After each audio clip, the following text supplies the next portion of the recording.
5 o'clock is our time. San Antonio's first news. It is Friday. Good morning. I'm Charity McCurdy. Among our top stories, at least one debate between former President Trump and Vice President Kamala Harris has been set, and the back-to-school tax-free weekend has arrived. Details coming up. First, traffic and weather together every 10 minutes in mornings.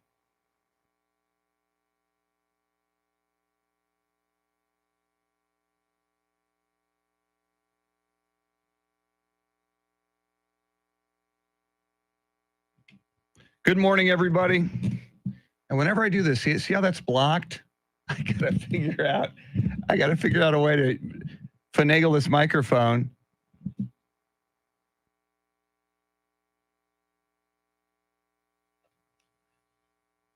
Your Weather Channel forecast for this Friday: heat advisory, sunshine, a high near 100. Tonight's low in the upper 70s. Right now, we're at 80 degrees.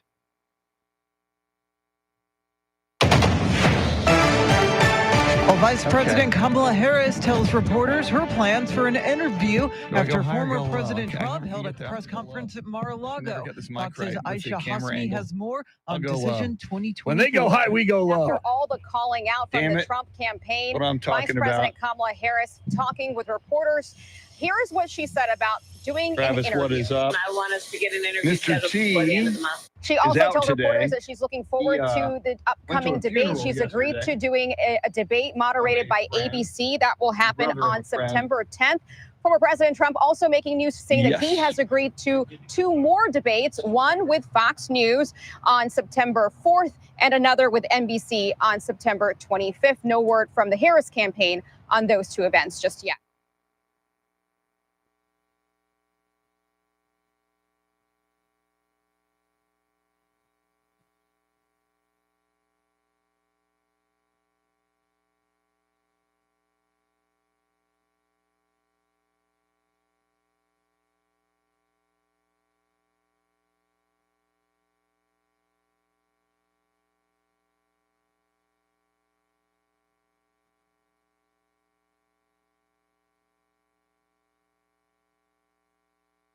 Your mic on? Now it is. Okay, thank you for that. Andrew Zimmel reminding me to turn the microphone on. Rock, we're going to have lunch tomorrow with Taylor, who will be in town. I got a bolt by 2:15 to go see Wembanyama take on America in the gold medal game. But if you want to join me, Beth Daring, the 3 H's maybe, Beth Settle, and Taylor for lunch, I think she's somewhere around the airport because she flies out. I think she's got a layover.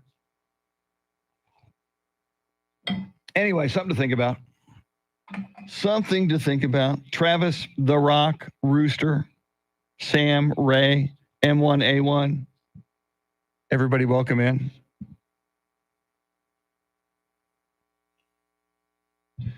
THE Rock, the original Rock. As Mark Thompson recalls, man's threat, woman's pet. Thank you very much.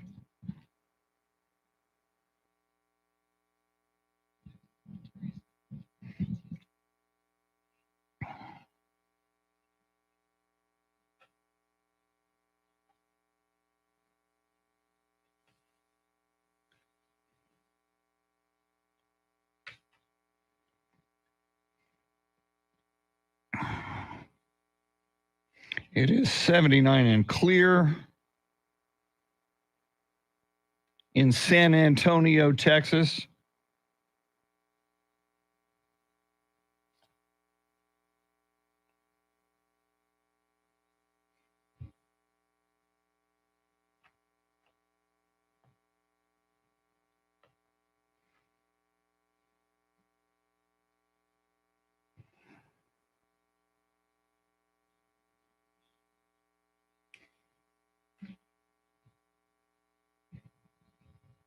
No more guns at the state fair, Charity just reported. This is Texas. We love our guns.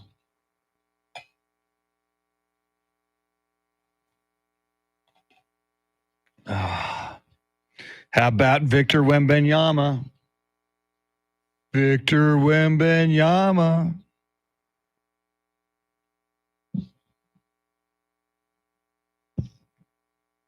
You guys have the Friday.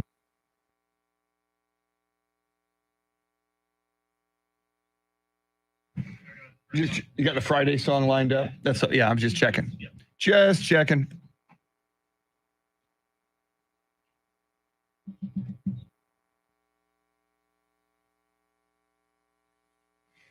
So, Rock, we're thinking Mexican food, of course. Well, you can see the screen on this angle. You can see the screen that I'm looking at.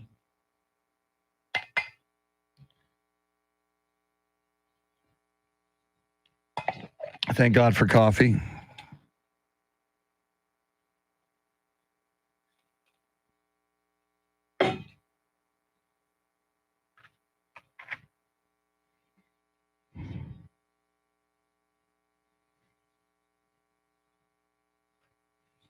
There you go, Sam, as we should, because we are the greatest country on the face of this earth. Ooh, they've got an image of the car suspected in the deadly shooting of that teacher. Wouldn't that be nice if they caught those scumbags?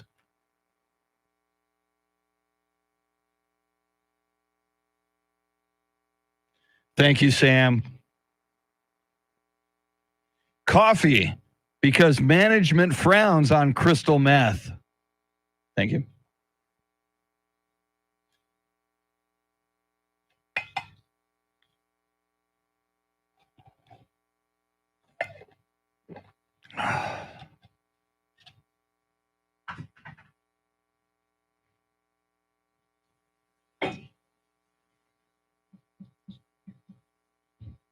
Rooster, good morning. Rooster in the morning says a cock-a-doodle-doo. I know a girl says. Steve Duraco knows that. It's a Los number 3 dinners song.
Yeah, Travis, he went to the funeral. The brother of a close friend of his passed.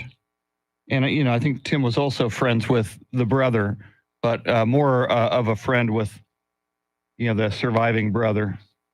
Yeah, so anyway, that's where he was yesterday.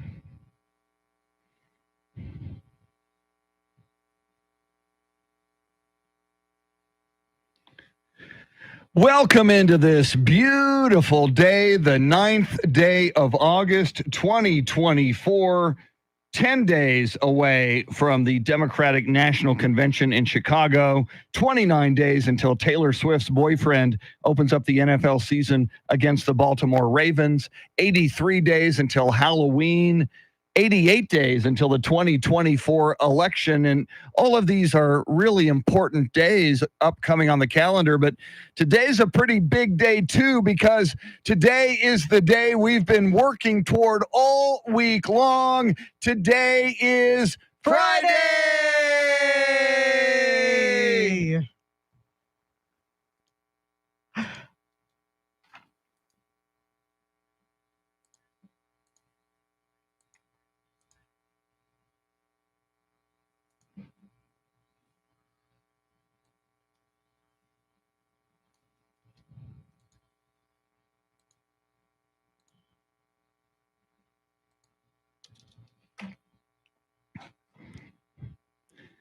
Wake up the kids, light some fireworks, do some Olympic break dancing, drive naked down Commerce Street and honk your horn until the police officers pull you over, and then you got some splaining to do. Welcome to Friday. Charity made it. I made it. You made it. Andrew Zimmel made it. EJ Pacheco made it. Charity, how are you on this Friday morning? Great. We worked so hard to get here, and it's such a relief when you finally hit Friday morning, even if it is 1:30 when that alarm goes off. It's sweet when it's a Friday. That is a little bit rough, that 1:30 in the morning alarm, and an interesting Friday, an interesting weekend, Charity, in your household, because it all builds up to Monday morning, and something pretty big is going to happen in your household on Monday morning. I'm going to officially have a first grader. My daughter starts school on Monday. She's part of the Northeast Independent School District. Woo! And we did meet the teacher last night.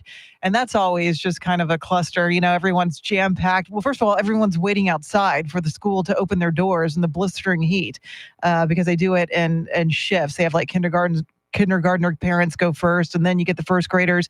So you bring all your school supplies and you put it in your kid's cubby. You meet the teacher for the first time, and you're filling out forms in the classroom. And so it's only a taste of what's to come. But she's excited. We love her teacher, and I just can't believe I have a first grader, to be honest with you. Okay, now be honest, and you're always honest, so I know you'll be honest. Do you expect, as your daughter walks away from you on Monday morning and off into the school, do you expect to become emotional? Always. It always happens because I just, she's so big and so confident, and, she's just doing new things, and she does it with such grace and confidence. I can't help but get emotional, especially when I see her get on that school bus and just zoom off. It's going to be hard to watch, but I'm excited at the same time. Yeah, I think if you weren't getting emotional in a moment like that, then you maybe would have to think twice about why you weren't getting emotional. That sounds like a very emotional moment to me. All right, coming up. Who is Nostradamus? I think I'm Nostradamus. Yes, I'll tell you why. But first, let's get you caught up on traffic and weather together.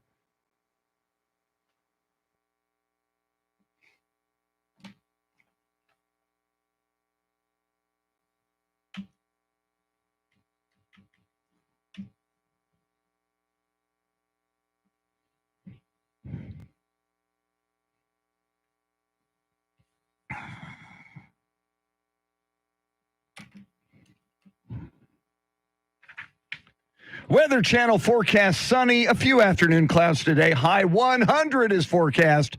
Tomorrow, mostly sunny. They say 99 for the high. Sunday, sunny with a high of 100. Right now, 74 in Kerrville, 78 in New Braunfels. It is clear, and 79 at News Radio 1200 WOAI.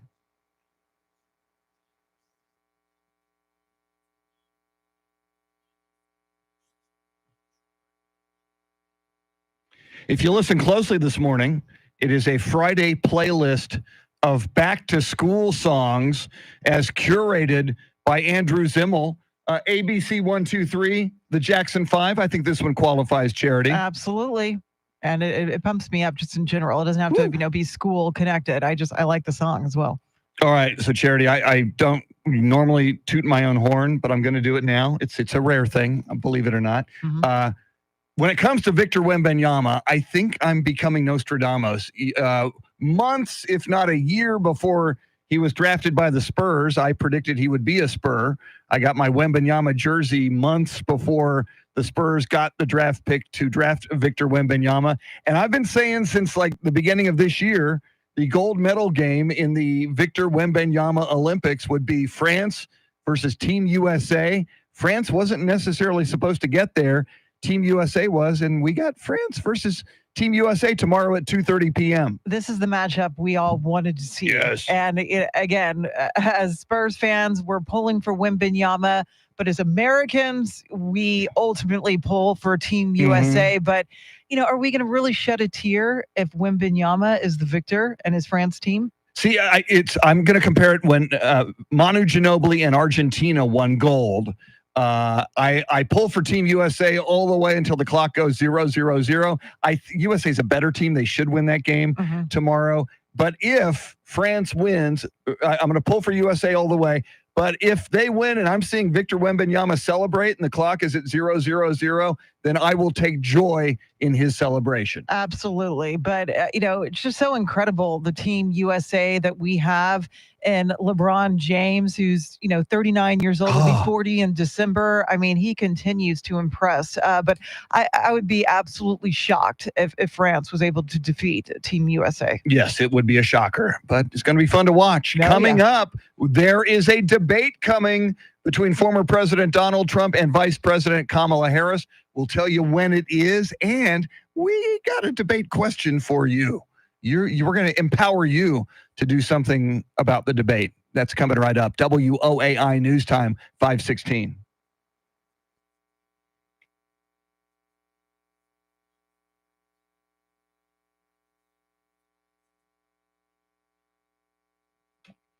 Thank you, Andrew Zimmel.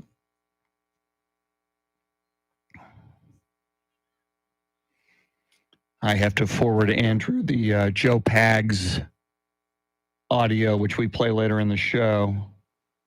I thought I signed in already. What's going on here? What's going on?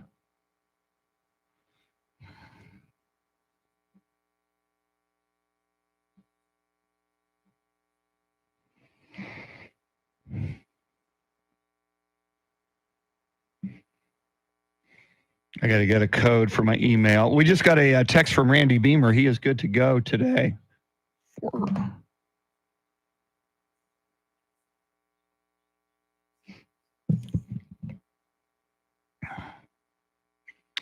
And let's see.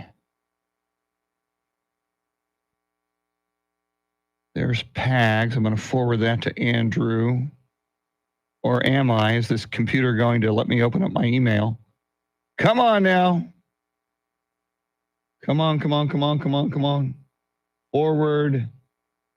Andrew.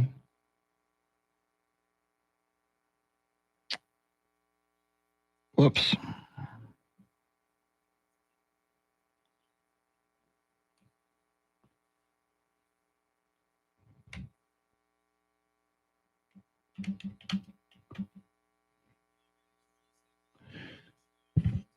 And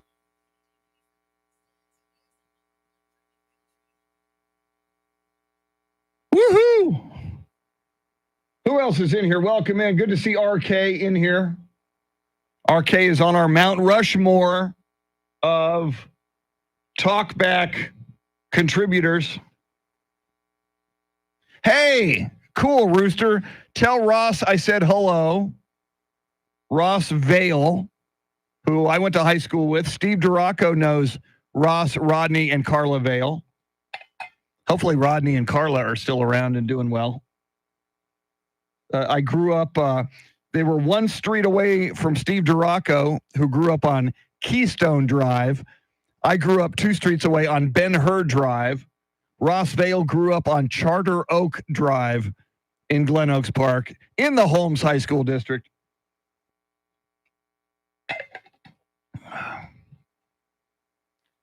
Joe DiCarlo come.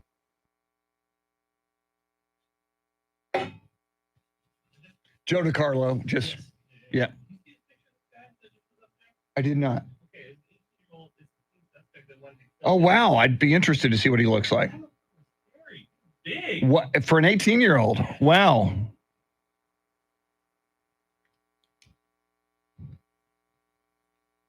Okay, I've got Charity up. Jacob C. Hernandez, welcome in.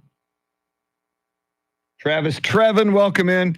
Our talkback question is going to be, if you could pick the moderator or moderators of the Trump-Harris debate, who would you like to moderate? And you can take it anywhere. You can go Howard Stern, Charlie Parker, Hannity.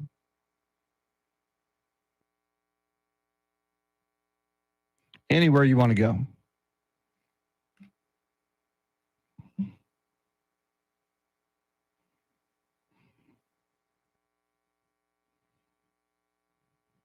Just ahead of headlines, traffic, and weather together.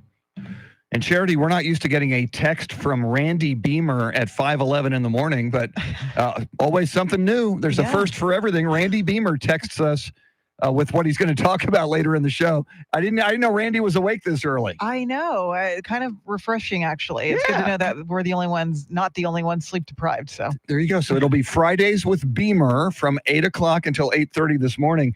We love having Randy Beamer on the show. So that is coming up. But first, Charity, what stories are you following?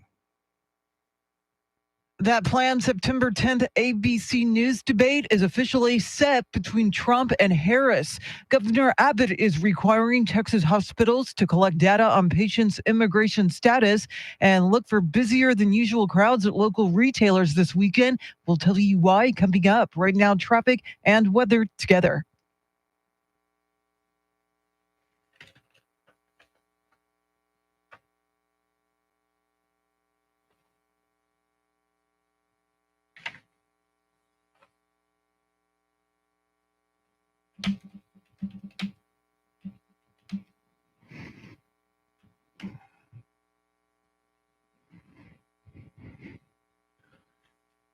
Let's get a comprehensive look at your weekend weather. Here's News 4 San Antonio meteorologist Joe DiCarlo. Good morning, Joe.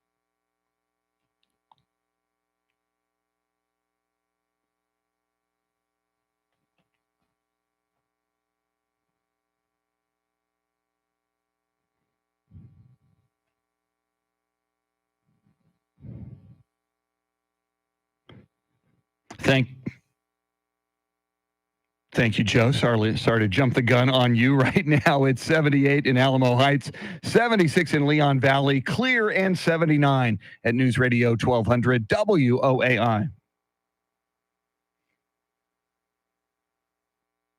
San Antonio's first news, Charity McCurdy. Mr. T has the day off. He'll be back on Monday. I'm Chris Duell, EJ Pacheco, and Andrew Zimmel flying the Millennium Falcon. Andrew Zimmel's got a long day. We'll ask him about that a little bit later in the show. You think you've got a long day. Wait till you hear about Andrew Zimmel's long day without a nap, which for Charity, you and I, under the words without a nap cause great fear in our lives. It really does. You can't function otherwise. Wow. Well, Charity, you just reported on it, and let's reset that before we ask our question of the people. The debate is on. Would we say it's on like Donkey Kong, or it's just on? I like Donkey Kong. I like Donkey Kong, too. Yeah. ABC News has announced and confirmed former President Trump and VP Kamala Harris have agreed to debate on September 10th. That original debate was scheduled between Trump and Biden before President Biden dropped out of the 2024 race. But of course, Trump wants two more debates on both Fox News and NBC, but the networks have not yet confirmed them. And I don't think Kamala Harris has yet agreed to an additional two debates. So we have a question for the people. You know, Donald Trump would like Fox to do the debate. He would like Hannity to be the moderator. What if we, the people, could pick any moderator or moderators to moderate that debate? Charity, I would like two moderators, one kind of from each side. I would like a debate with Kid Rock and Greg Popovich as the moderators. So good. Kid Rock and Greg Popovich would be my choice for moderators on iHeartRadio. You know what? It's going to be hard to top that. But what comes to mind for me is our White House correspondent, John Decker. Ooh. I would love to see him moderate a debate. And, you know, just to make it interesting, throw in Simon Cowell, you know. Excellent. I think that could make it interesting. John Decker and Simon Cowell. All right, Charity, we want the people, and you can go totally legit or you can have a little fun with it, however you want to go. Charity, how do they let us know their choice or choices for debate moderator? The free iHeartRadio app. Launch it. Search 1200 WOAI. You hit that red circle. That's the talkback button. 30 seconds to let us know who should moderate these presidential debates. And we will play your ideas on the air. Coming up, former President Donald Trump with a press conference yesterday in Mar-a-Lago. We'll hear a bit of it and we'll talk about it. Charity has everything you need to know at the bottom of the hour. WOAI News Time, 525.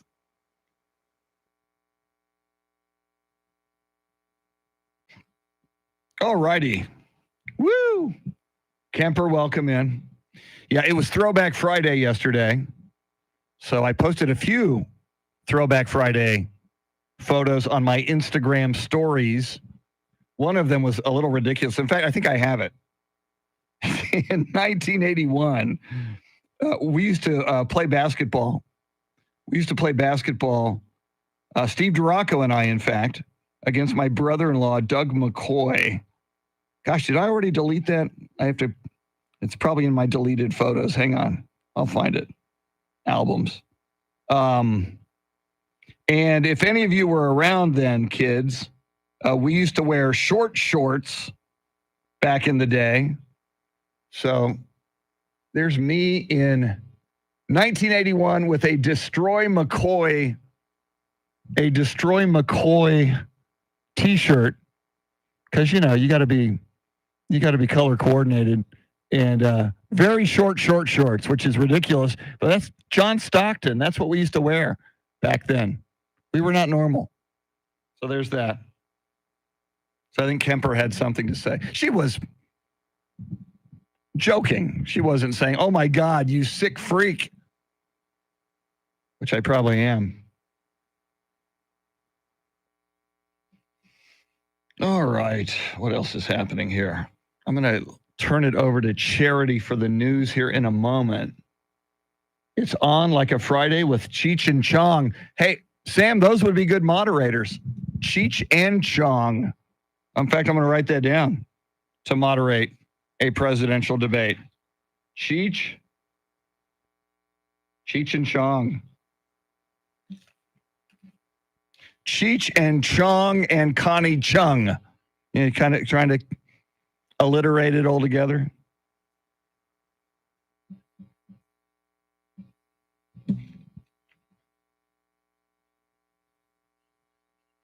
Yeah, I am thankful it's Friday too. I'm going to guzzle a little bit of coffee. Wow. Trevin, R. Lee Emery as the drill sergeant. That's a good idea. Is that I actually had to come and show you. Holy crap. That's what I'm saying.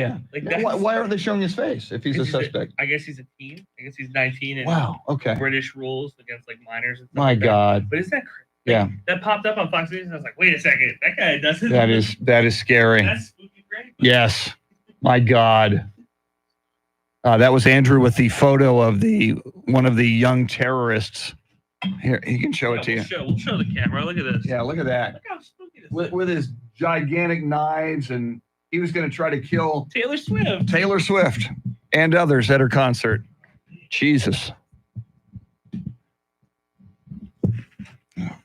what I can do here. Oh, I can do that, can't I? Yes, I can even lower that microphone a little bit. I'm going to give you Charity doing the news because I'm going to run and grab some snacks. So I didn't eat breakfast yet.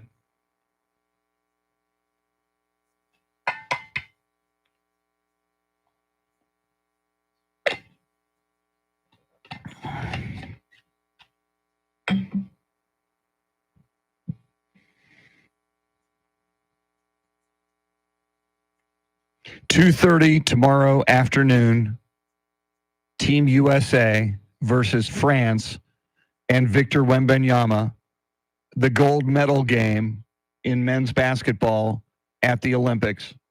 I'm very excited. Okay, Ryan Seacrest could moderate the debate.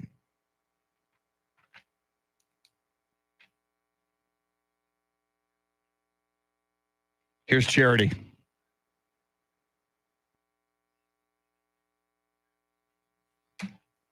.30 is our time. San Antonio's first news. It is Friday. Good morning. I'm Charity McCurdy. Among our top stories, at least one debate between Trump and Harris has been set, and a welfare check turns into a grisly discovery at a Northeast Side home. We'll have details, first traffic and weather together every 10 minutes in mornings.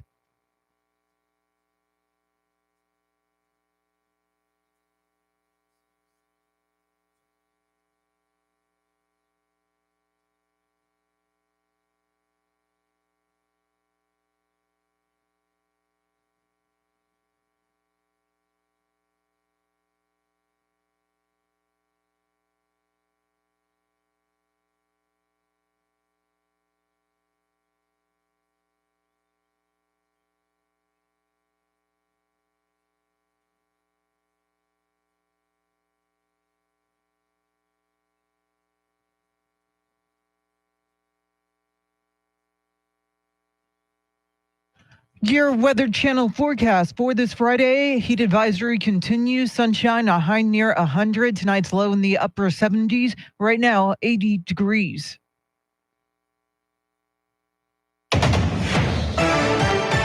Well, former President Trump spoke to the media at his Mar-a-Lago resort on the state of the presidential race as he sees it against Vice President Kamala Harris. Fox's Gernal Scott has more on Decision 2024. Former President Trump took questions on abortion, January 6th, guns, and the recent attempt on his life. But his main focus was Vice President Harris and her candidacy, which he questions. We have somebody that hasn't received one vote for president, and she's running. He adds the real enthusiasm for this election is with Republicans, despite the crowd sizes seen at Harris Walz rallies. Because people want to see crime stopped. They want to see a country that's respected. The former president also proposed a revised debate schedule with 3 dates on 3 networks. The vice president has only committed to a debate already scheduled. Gernal Scott, Fox News. Meantime, Democrat VP nominee, Minnesota Democrat Governor Tim Walz's military record continues to face scrutiny from Republicans. Before boarding Air Force Two in Michigan, Vice President Kamala Harris defended her running mate. I praise anyone who has presented themselves to serve our country, and I think that we all should. Walz served 24 years in the Army National Guard before retiring in 2005 as he ramped up for a congressional bid. Republicans argue that the Minnesota governor was trying to avoid being sent to a combat zone in Iraq. Harris and Walz are carrying out a blitz of swing states this week and is set to speak in Arizona today.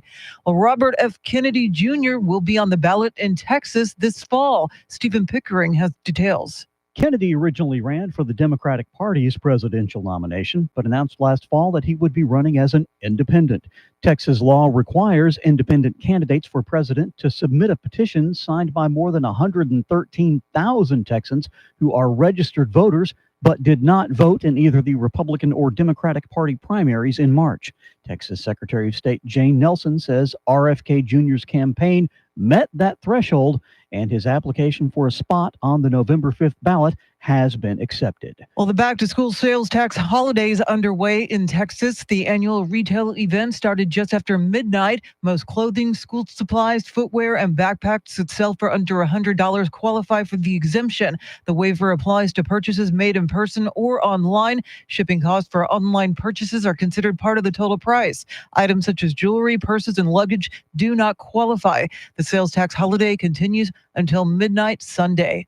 Well, a dead man's body has been found in a chained-up refrigerator at an East Bexar County home, and now his son is in police custody. Family members called Bexar County Sheriff's Office for a welfare check on a 78-year-old man at a home on Rustic Trail. When deputies arrived, they rang a Ring doorbell, and a man claiming to be the victim told them he was fine and didn't need anything. Deputy got the sense that it was not him. Later on in the day, he was able to make contact with some family members who said that that voice on that ring is not our father. Sheriff Javier Salazar says that's when deputies returned to the home and discovered the body. The 48-year-old son was arrested. He allegedly cashed the victim's Social Security and military pension checks. No names have been released and charges are pending. Eric Lycum, News Radio 1200 WOAI. Governor Abbott is requiring public hospitals in Texas to collect information about the immigration status of their patients. The data will enable the hospitals to keep track of the cost of caring for illegal immigrants. Abbott signed the executive order yesterday mandating the Texas Health and Human Services Commission to collect the info. The state will use it to figure out how much to bill the federal government. Abbott says the Biden administration's open border policies have been causing Texas to pay medical costs for illegal migrants. Well, the CrossFit Games were canceled in Texas yesterday due to the death of a competitor. He drowned in a lake near Fort Worth during a running and swimming event. CrossFit is in some ways like a family. People care a lot about each other. There's a lot of people in the community that are hurting right now. Don Fall is the CEO of CrossFit. He disputed claims that there was not enough medical staffing on site. The drowning happened near the end of the swimming portion of the event. The Tarrant County Medical Examiner's office identified the athlete as 28-year-old Lazar Dukic of Serbia. The death is being investigated by police. Well, an American icon is turning 80. For 8 decades, Smokey Bear has taught millions of Americans about fire prevention. He was born on August 9, 1944, a product of the USDA Forest Service and the Ad Council to be a symbol for forest fire prevention. Smokey got national attention in 1950 when a New Mexico wildfire orphaned a black bear cub who was rescued by a firefighter and offered to the Forest Service on the condition that the bear be dedicated to conservation. Smokey even had his own tagline. Only you can prevent forest fires. Later getting an update to focus on wildfires. Only you can prevent wildfires. Happy birthday, Smokey. Tanya J. Powers, Fox News. It is 5:37. Now with breaking crime news from around the country, here's Nancy Grace.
Traffic and weather together in a minute, but first, a check of your money and the world of business. We say good morning to Ed Corey live at the Bloomberg News Desk.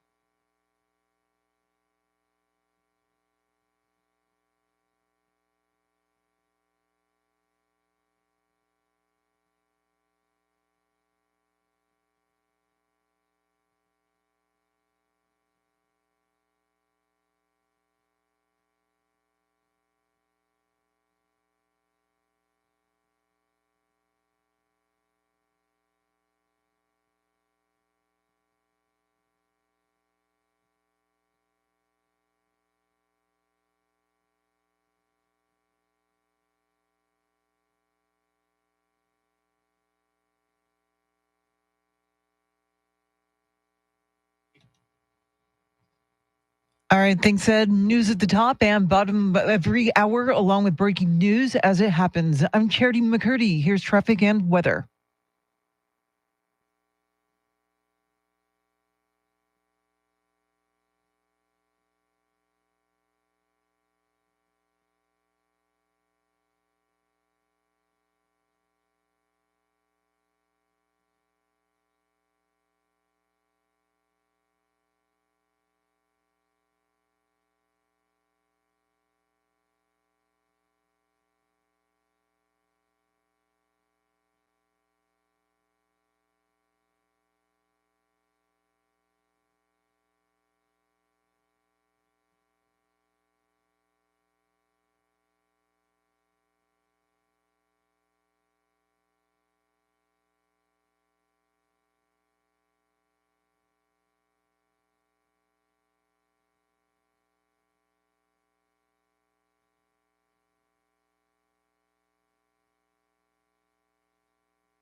Hot for teacher.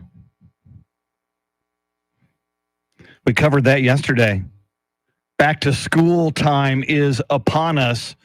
We have a special back to school soundtrack this morning. It's our playlist curated by Andrew Zimmel, who is manning the Millennium Falcon along with EJ Pacheco. Andrew also running our YouTube live video stream. If you were there already this morning, you'd know Charity and I are wearing red, as we all do on Fridays, to remember everyone deployed until they all come home.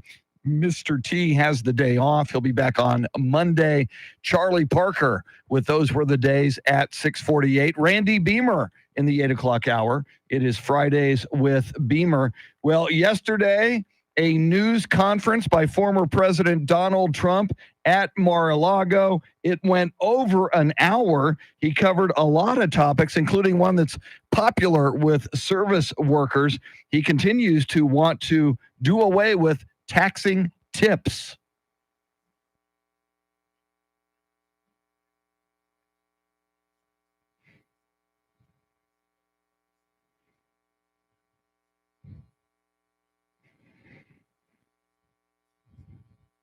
That is a big thing. He covered a lot of policy, Charity, but as you know, a lot of it was spent attacking Kamala Harris and her running mate, Tim Walz. Yes, and I think the big takeaway, though, is the fact that we finally are going to get the much anticipated debate, at least one. Trump is pushing for 3, but we have the September 10th debate happening on ABC News that both Harris and Trump have agreed to. So we're happy about that. But interesting press conference yesterday at Mar-a-Lago, especially when the former president tried to say that he had a larger crowd on January 6th of 2021 for the Capitol riots than, I guess, MLK's speech at the Lincoln Memorial in 1963, the I Have a Dream speech. I don't think there's anyone that can agree with the former president's assessment. Why even go there? And we'll play that a little bit later. In fact, during Wait Till You Hear This, we'll play that part of the speech. And it was interesting because he was almost beginning to bail himself out. You know, he was comparing, he goes, I have a pretty big crowd, and, you know, even bigger than, Dr. Martin Luther King. And he was mentioning, as you document, Charity, the I Have a Dream speech, August of 1963. And then he goes, well, but, maybe his was bigger. He goes, and that would be okay because I like Dr. King. But then he finally says, yeah, but mine was bigger. It's like, my God. He can always come back like he has in the past and said, I was just joking. So there's always that to bail him out. But, I think the fact that he held this press conference was kind of like in your face move to the Harris campaign because she's come under a lot of scrutiny for not having any kind of sit down interview or taking questions from the press, although she did for the first time yesterday. It was a quick exchange with reporters before boarding Air Force Two for a rally. But she indicated that she is hoping to have some kind of sit down interview before the end of the month. So we'll see if that happens. Yeah. And the other thing you brought up, the debates and the fact that it is on for September 10th between Trump and Harris. If Trump is requesting 2 more, I think if she doesn't do it, she'll look like she's ducking him, especially if it doesn't go real well for her. I think it behooves both of them to do debates. I think it's a close race. I think both can do well. I give the edge to Donald Trump because he does better in debates almost all the time. But I think if she doesn't agree to 2 more, I think that's a huge arguing point for Team Trump. And we're going to get such a mixed bag because apparently this ABC News debate on the 10th will not have a live audience, but the Fox News debate, if she agrees, would. So it's going to be very interesting, the dynamics for if they end up doing all 3. And don't forget, we're asking you on our Talkback feature on the free iHeartRadio app, if you could choose the debate moderator or moderators, who would they be? We'll get to those coming up. Flashback is next. We'll go back in time, try to figure out what year we land in. WOAI News Time, 5:45.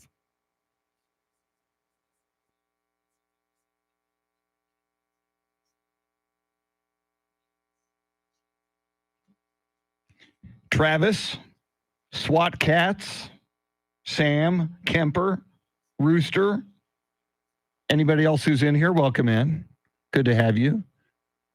15 people at the moment.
Tommy, I did get that. Thank you. I will look into that.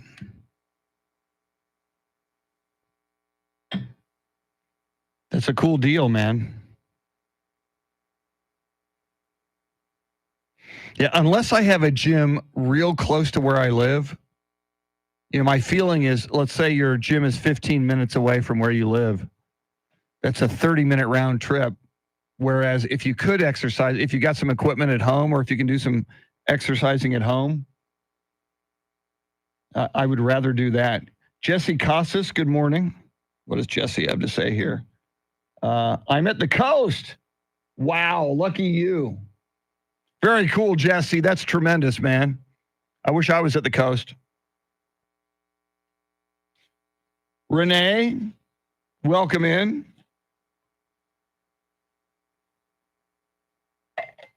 Sam Kemper, SWAT Cats, Travis,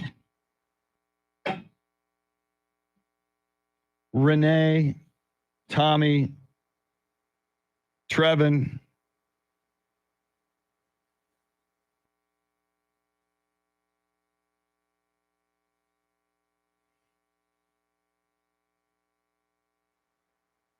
SWAT Cats, that historical moment will be covered by Charlie Parker in about an hour, almost exactly an hour. His segment, Those Were the Days.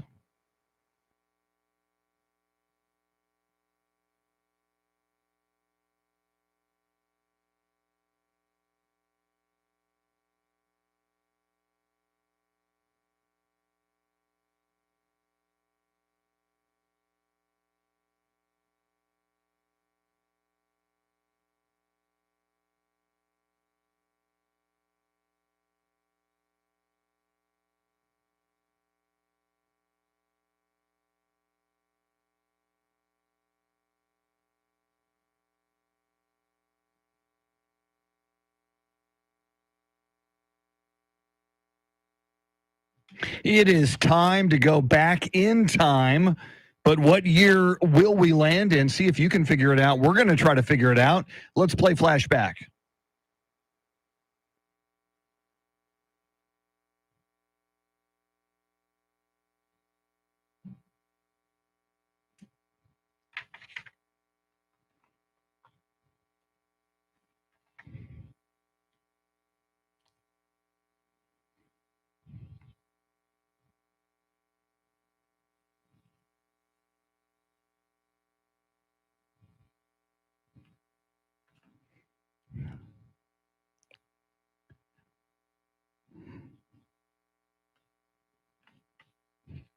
Charity, I think it was 1981, because I remember that song, Endless Love. They played it on the radio endlessly. I burned out on it after like the 10,000th airplay. I'm leaning 1981. How about you? Yeah, that sounds right. Let's do it. All right, here we go.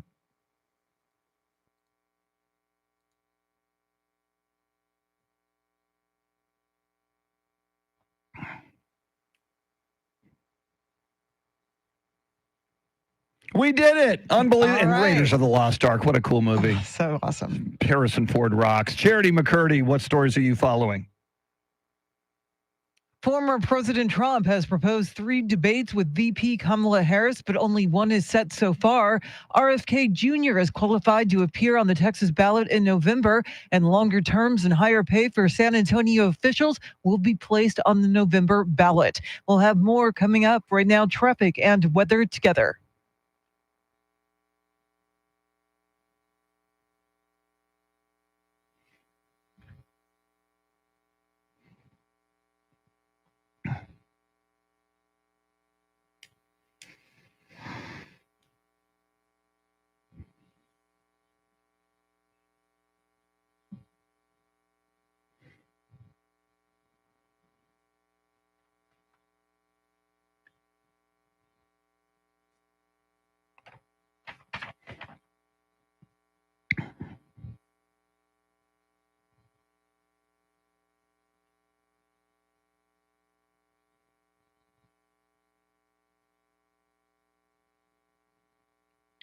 Weather Channel forecast, sunny with a few afternoon clouds. High today forecast at 100. Tomorrow mostly sunny with a high near 100. Sunday sunny and 100 is forecast again.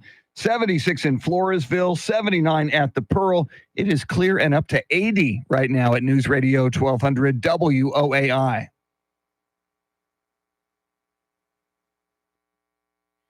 All we are is just another brick in the wall, Charity.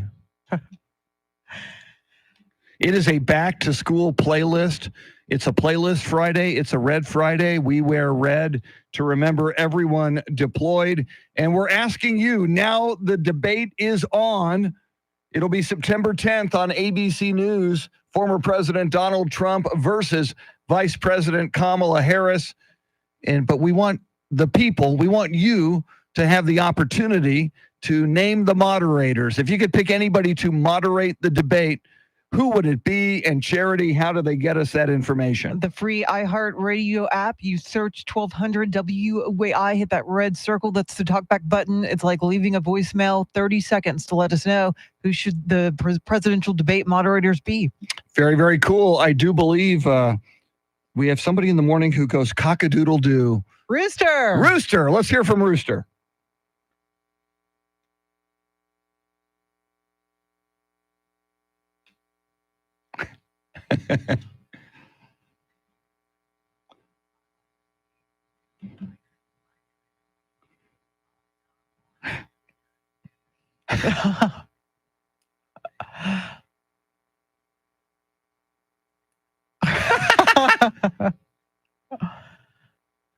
Ozzy Osbourne and Judge Judy. I kind of like it. Although you wouldn't be able to understand Ozzy's questioning, but Judge Judy, she's no nonsense. I would pay money to see that as well. Well, it'd be kind of fun looking at Trump and Harris trying to understand what did Ozzy just ask? They look at him. What did you hear? I have no idea what he just said. A double shout out, by the way. Rooster shouts out to Kemper, and I think that's the first time. And it's about time somebody shouted out to RK on a talkback. Rooster, breaking new ground on talkbacks. Very, very cool. All right, what's the next one? Let's go with that one, EJ.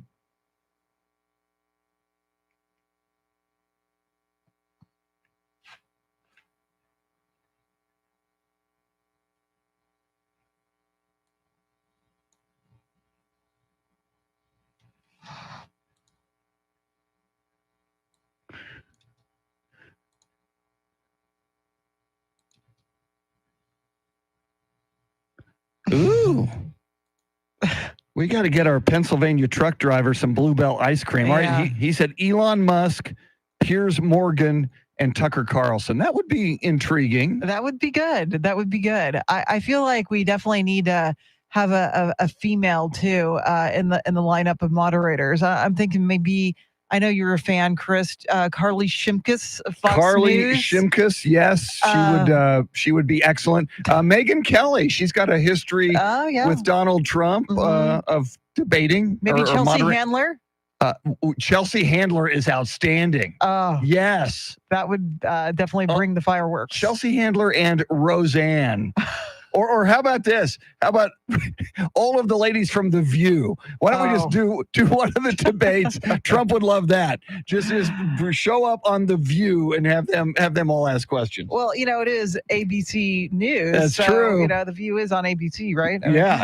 They might actually, ABC might just have Whoopi as the. Do we know yet the debate moderators for? I haven't looked that up yet. I haven't either. Now I know the one. That one at the Black journalists event in Chicago, where that the one first woman sitting next to him was from ABC News, because I know Trump slammed ABC News to her. So if ABC News really wanted to upset Donald, they'd bring her back. Yeah, that would be good, I guess. Keep him on his toes for sure. But I just think you need to have definitely a mixed bag. You can't have too far right-leaning moderators Correct. or too far left. Right in the middle. Yeah, unless you really have one from either side. But yeah, down the middle is a good way to go. Let's do one more talk back. It is our favorite teacher. It is Stephen from Lytle.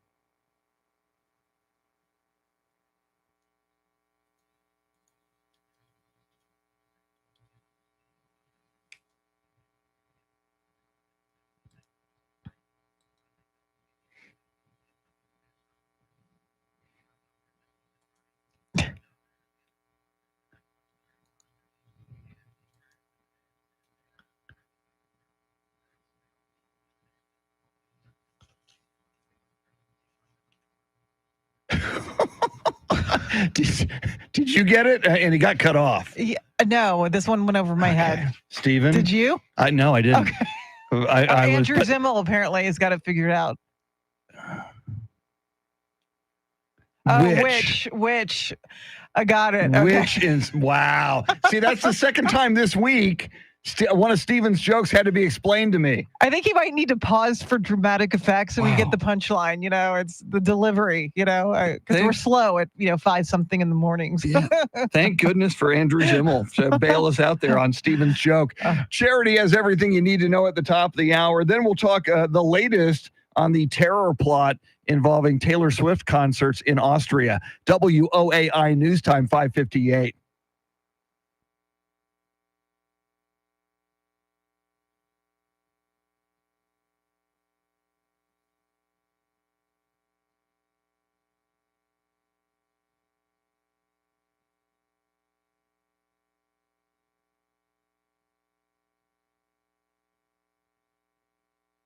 Oh, absolutely. Oh, good. Hang on. Because I have my monitor. Make sure I have the right. Yeah, I think that one, or take your pick. I think this one's a little tinny. All right, Not that it matters that much, but okay. Andrew Zimmel, everybody. Wow, because there it is. Yeah. This is a little delayed. That's why I didn't see you on this screen, but I see you on that. All right, so we're going to talk about it on the air, Andrew. But if anybody thinks they have a long day today, I don't think they can beat Andrew Zimmel. When did you wake up today? 3 a.m. is when the alarm goes off. So it's a little bit less than you, because I think you wake up at like 1, right? I woke up at 1 this morning, but I'm a freak. But I'm taking a nap at noon. Yeah, so, yeah. No nap for me. So I'm going from 3 today, doing the whole day shift. That's fine. And then I usually I haven't been taking a nap on Fridays just because it's easier to, instead of waking up feeling groggy. And then I DJ tonight at the Mayan Ranch in Bandera. So that'll be done around 10-ish. So I'll probably get home around 11-ish. So we're doing a 3 a.m. to 11 a.m. or 3 a.m. to 11 p.m. day. Oh my God. I can't even, I'm too old for that. I could have maybe done it when I was your age, and he's 27 now, by the way. But God, I can't even imagine. You know what's funny is that I turned 27 and I had a couple people like in the building, and they either guessed really young or really old, which I thought was funny because they were like, "It's your birthday." Oh yeah. Well, what are you turning? And I was like, "What do you think?" And some people were like 21, 22. Yeah. And I was like, "No, thank you, but no, 27." And then some people were like 37. Oh my God. So you can Who the hell said 37? That's what I'm saying. Yeah. So you can tell that the mornings are already starting to like kind of take an effect. That's true. You go through Southwest, the baggage claim, you got 2 already underneath you. They count those. That's so wrong, but true. Wrong, but true. So I was going to ask you, because this is what I want to talk about. Okay. The moderators. Who did you want the moderators to be? Because I have my pick. Okay, I said earlier. What did I say earlier? I wrote it down. I'm 6 losing my o'clock mind. is our time. Where's San my- give me a Antonio's second. first You're good. news. Yeah, It I know. is Friday. Kid Good morning. Rock I'm and Charity Greg McCurdy. Popovich. Among our Okay. top stories, Which is kind of a at joke, least but, one you know. debate Well, between Trump and That's Kamala what I'm Harris rolling has off been from set, the Muppets. and the Back Oh, to School nice. Tax Free Too old guy. I Weekend has thought about it. I was arrived. like, We'll have details. who I First would topic Very, and very we'll nice. get together Give them both every three. 10 minutes That's in the fun. mornings. Yes. Now, all right. So tomorrow, 2:30. Hopefully, you'll be up in time after not getting no sleep the day before. There it is. Team USA versus France. Victor Wembanyama versus America. Who are you pulling for? I'm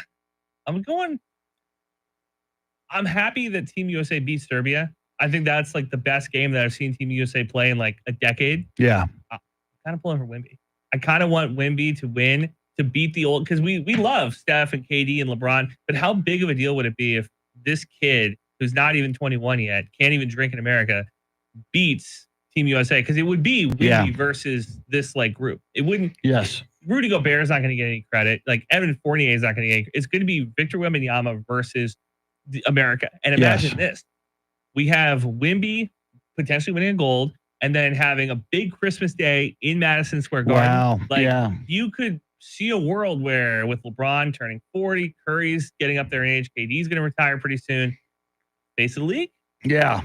Well, as a Spurs fan, for his development, Wemby, what a summer for him to be playing against Germany, playing against these really good teams, now playing against the best of the NBA, essentially on Team USA, and to at least get to the final.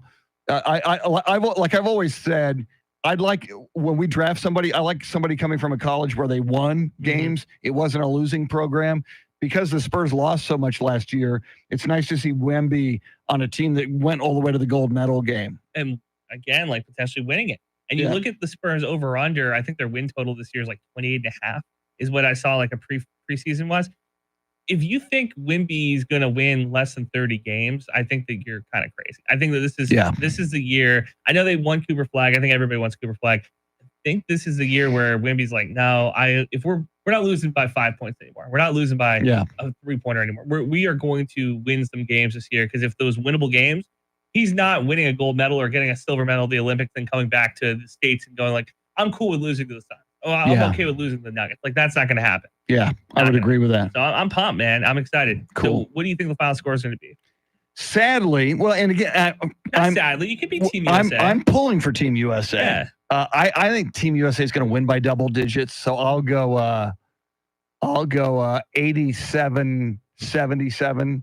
Okay. Team USA. I want a close game. I want USA to win. I want Wemby to get 39 points and 15 rebounds. And you and I talked about this with Charity before the show. Just like when Manu and Argentina got the gold many years ago, I pull for Team USA until the clock goes to 0-0-0. But if somehow Wemby and France won, I would be very happy for them after the clock goes to 0. That makes sense. I think Team USA wins too. I'm going 97-85. Very but I'm similar. rooting for Victor Wembanyama. I'm glad that you can admit that, I because want him to win the title. most people would not admit that. Well, this is the new generation, man. You gotta root for your player. You gotta root for your guy. True. All right, that's what I want to talk about. That was good stuff, man. Let's do that again later if you get a chance. Cool. Political scientist Mark Jones says it's Abbott's way of campaigning for former President Donald Trump, who he has endorsed. Abbott's primary goal is to shift the spotlight back to the issue of illegal immigration, which is a winning issue for Republicans. Abbott adding that Texas will hold the Biden-Harris administration accountable for their border policies. In Austin, Chris Fox, News Radio 1200 WOAI. Well, starting this year, guns are no longer allowed on the grounds of the Texas State Fair. Fair officials in Dallas announced a change yesterday, referring to a shooting at last year's event that wounded 3 people. The new ban applies to licensed carry, constitutional carry, concealed carry, and open carry. The State Fair kicks off September 27th. And Texas's tax-free weekend begins today, which is great news for parents who have been procrastinating on their back-to-school shopping. It's also a boon for small businesses who are eager for the crowds. It's really a good opportunity for local shopping where we can help these job creators and keep this money in our community where it matters. Jeff Burdett, who heads the Federation of Independent Business in Texas, says their members are still hit hard by inflation. They want shoppers to go local this weekend when they can. For every $100 that you spend, you can save about $8 in sales tax. The Comptroller's Office estimates $143 million in savings this year. Well, fans of pop sensation Taylor Swift gathered all over the streets of Vienna, Austria, to sing and dance to her songs after a series of concerts by the singer scheduled in Vienna were canceled after authorities arrested 3 teens who were reportedly planning a terrorist attack around the venue. Baby, I'm just gonna shake, shake, shake, shake, shake it. I shake it off, I shake it off. No groups claim responsibility for the plans, although the 3 teenagers were reportedly inspired by groups like ISIS and Al-Qaeda. A similar incident had taken place in 2017 at an Ariana Grande concert in Manchester, in England. While hearing that humming noise, air conditioners across the city are hard at work. We're wrapping up a week's worth of 100-degree weather, which is a strain on your AC, which begs the question, what's the best temperature for the thermostat? Joe Ibarra with First Call Plumbing and AC in San Antonio says systems are not designed to go below 70 degrees. There is a lot of science involved in how they function, and they just don't behave very well when the temperature is trying to be driven down to below 70 degrees. He warns that every degree packs a punch on your power bill. The Department of Energy advises a 78-degree setting. I'm Rex Oates, News Radio 1200 WOAI. It is 6:06, news at the top and bottom of every hour, along with breaking news as it happens. I'm Charity McCurdy, traffic and weather coming up.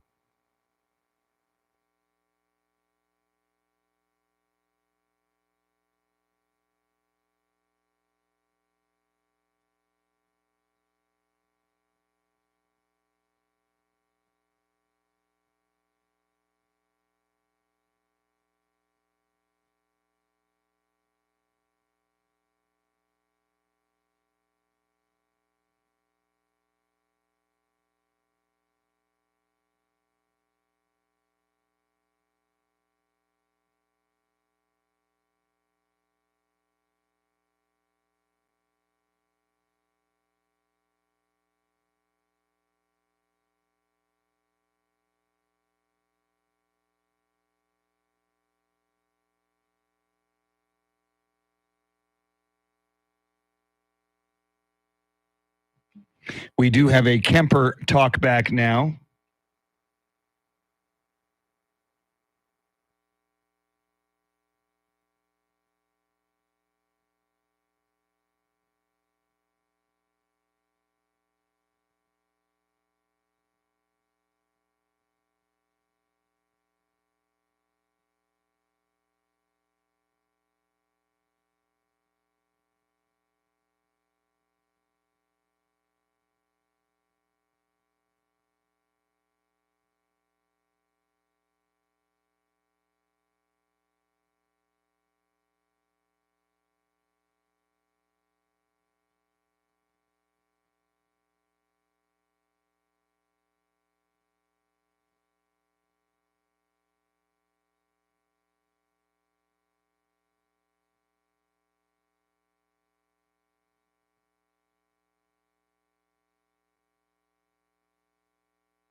San Antonio's first news, big 6 o'clock hour upon us, as we will have White House correspondent John Decker at 6:40.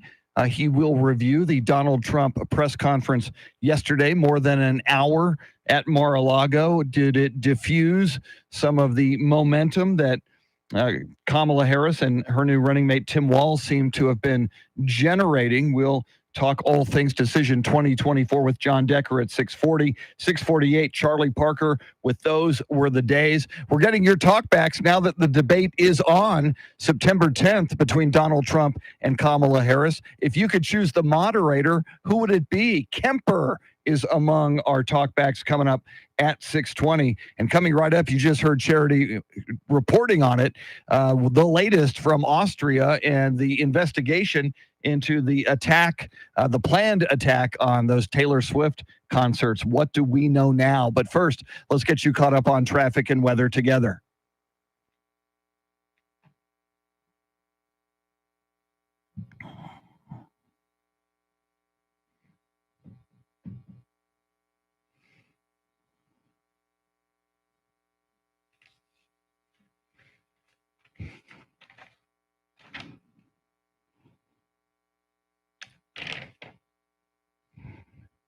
Weather Channel forecast, sunny today, some afternoon clouds, high around 100. Tomorrow, mostly sunny. We might not hit 100. They're forecasting 99 for a high tomorrow. Sunday, sunny with another 100-degree high forecast. Right now, 83 in Del Rio, 75 in Uvalde, 80 at News Radio 1200 WOAI.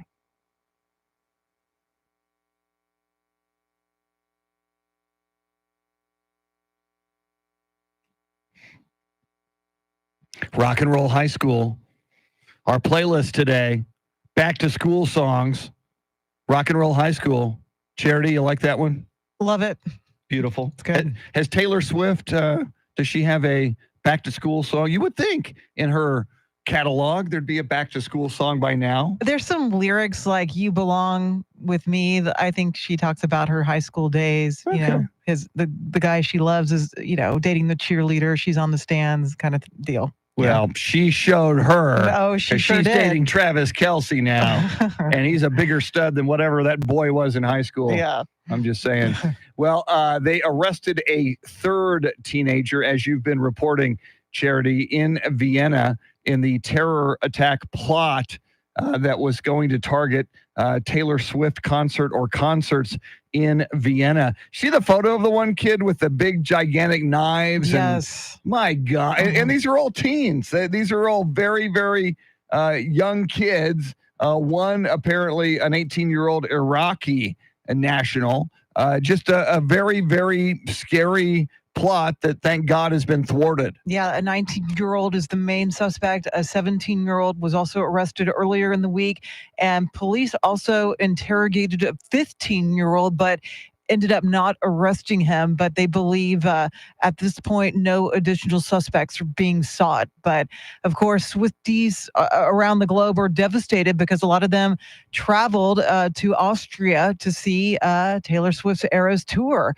And obviously, this is better to be safe than sorry. Apparently, these teens were planning some kind of attack outside the venue. Maybe if there was tailgating taking place, but not inside the venue itself. But still, I mean, it's just one of those things where you don't want to have a repeat of the Ariana Grande Manchester, England concert. And Taylor Swift, and you've enlightened us over the years, you're a Swiftie. She cares very deeply about her audience. I'm sure most entertainers do, but in particular, Taylor Swift. I mean, my God, anyone who, you know, these are fans who pay money and support you. They buy your albums, they buy your merchandise, and they pay a lot of money to see your shows. And how tragic if any of them were hurt or, God forbid, killed in a terror attack. And it's kind of like a guilt by association. I think on some level, Taylor Swift would be blamed if something horrible ended up happening. And she's known for stopping concerts to check on fans to make sure they're okay if she sees someone in distress. So I think all around right call to make. But coming up on August 15th through the 20th, she's going to close the European leg of her tour at London's Wembley Stadium. My goodness, that should be something to keep an eye on. You mentioned August 15th. I know that's the date of the Barry Manilow concert at Frostbank Center. Yes. Pretty excited about that. We actually have some listeners. Kemper, who we're going to hear from with her talk back coming up. She was a Barry Manilow ticket winner. And we've got the Love Connection. A couple of our listeners meeting on 1200 WOAI, going on a date, going for dinner, and we'll See if Barry inspired them to continue seeing one another. Love is in the air. I can't wait. That's coming up next week. All right. Lots more coming up. I mentioned Kemper. We're asking you, and you can sound off throughout the morning, if you could pick the moderators or moderator, if you want to go solo, for the Trump-Harris debate, who would you choose? Talkbacks coming up. WOAI News Time, 6:15.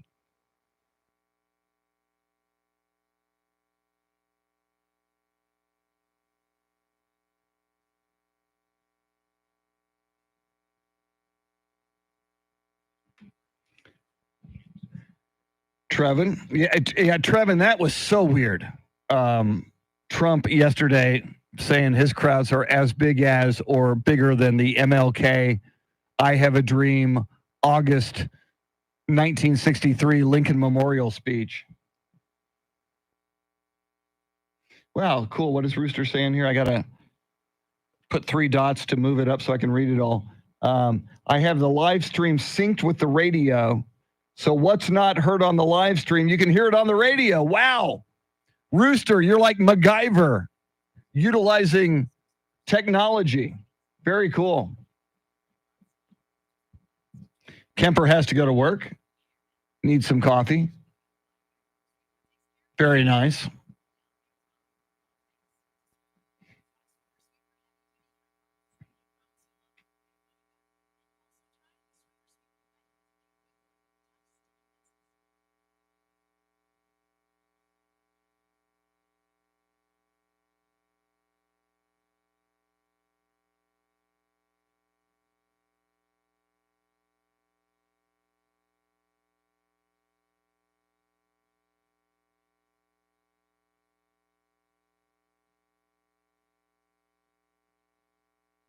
Yeah, thanks, Trevin. I need to confirm who the moderators are. Who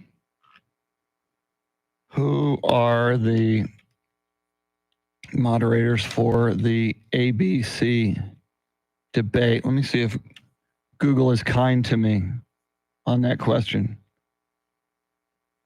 David Muir and Lindsay Davis. Who's Lindsay Davis?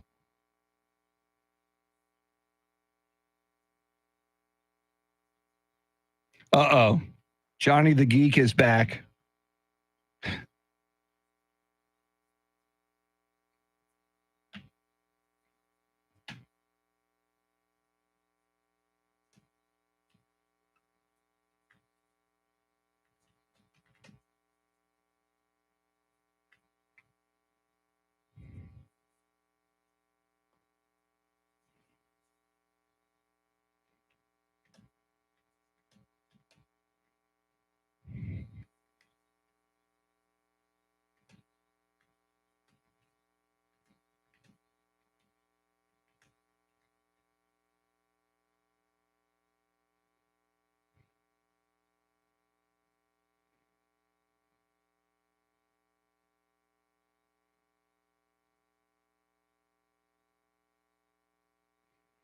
Dave, I got to Google Lindsay Davis. I've heard of David Muir.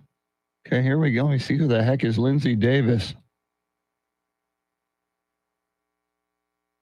I mean, that's a big career moment for her, obviously, because I'd never heard of her. There's Lindsay Davis, 46 years old, married to Paul Roberts. She's an ABC anchor. See her Wikipedia update. Graduated from Moorestown Friends School in Moorestown, New Jersey. Earned a bachelor's degree at the University of Virginia, a master's from NYU in communication. She's a substitute anchor on Good Morning America. All right. All righty then.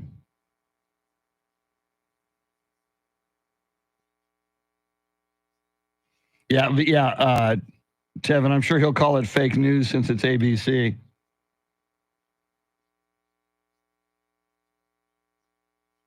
Oh, that's right. What sucks today on the talkbacks, Rooster, Tim plays them from in here. I don't have the technical skills of Tim or Andrew or EJ or Charity for that matter. All I know is Talk into the stick is all I know. Here's the stick. Press the button and talk into the stick. That's all I know. So, my bad. Tim will be back on Monday. Everything will be right with the world.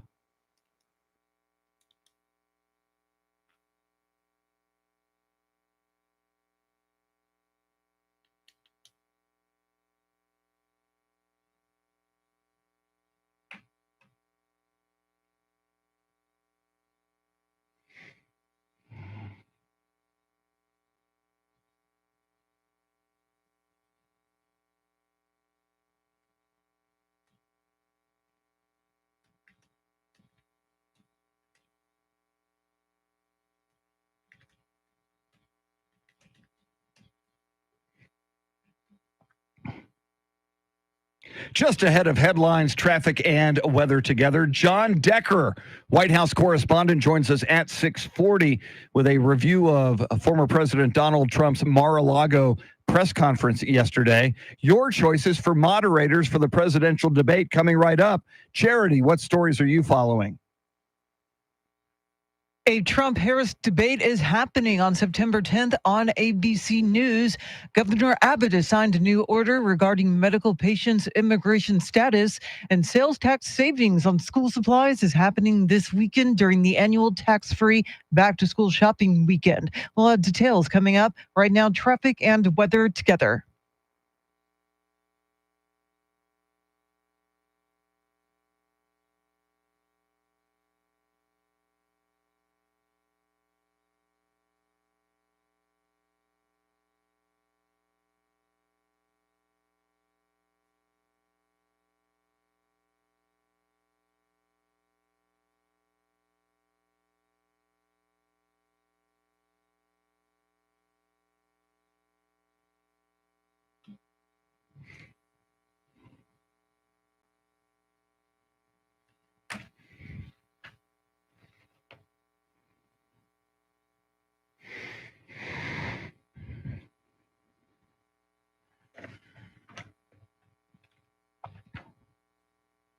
Weather Channel forecast: sunny today, some afternoon clouds, high around 100, overnight lows in the upper 70s. Mostly sunny, high just under 100 tomorrow, so they say. Sunday, sunny with a high of 100. Right now, 75 in Von Ormy, 77 at Randolph Air Force Base, clear 80 at News Radio 1200 WOAI.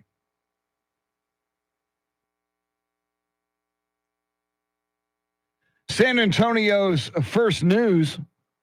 The actual moderators of the ABC News debate on the 10th of September between Donald Trump and Kamala Harris will be John Muir and Lindsay Davis. Charity, I got to be honest, I had to Google Lindsay Davis. She's an ABC anchor, fills in on Good Morning America, does the Saturday edition of ABC and World News Tonight. So a big moment for her on September 10th. Yeah, make sure it makes sense that they want their ABC News veterans to moderate this debate, but I think they can do better, and I think our listeners have some better suggestions. Exactly. I do as well. So let's go to the people on the Talkback feature. Let's go to South Texas Willie.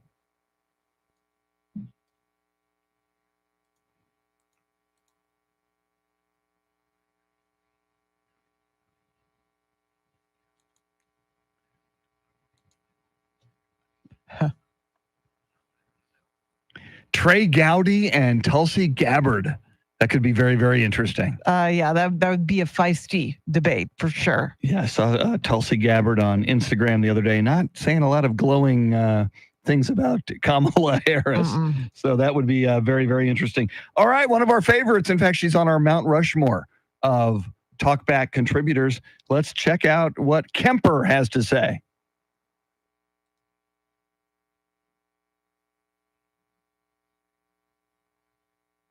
Oh.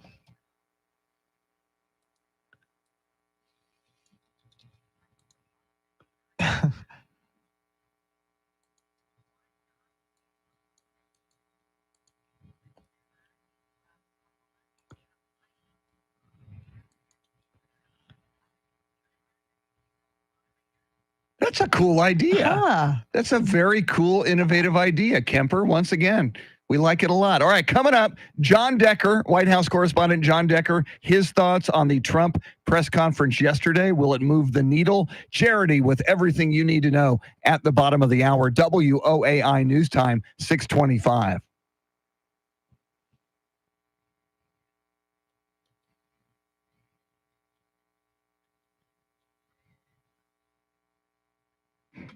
I don't think Kemper is in here anymore, but that was a great one. Bobby, welcome in. I see Bobby just jumped in here, or at least just posted in the chat. We know not everybody does post in the chat, but if you do, we tend to give you a shout out. It's just the kind of people we are. Some people don't, though, and that's okay too. Welcome in. Thanks for sharing some of your Friday morning with us. Friday, August 9th.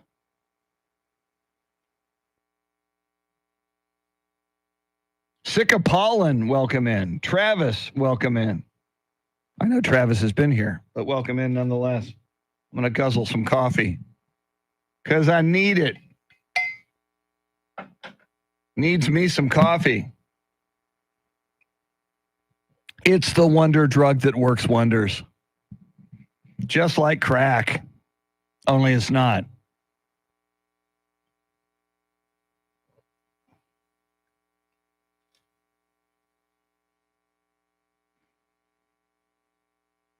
Okay, so we got John Decker.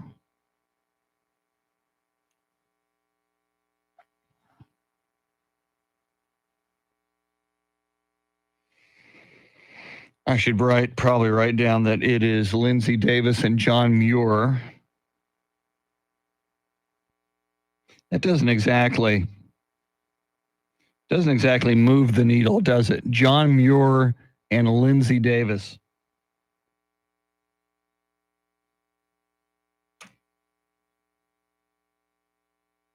She's the author of 4 children's books.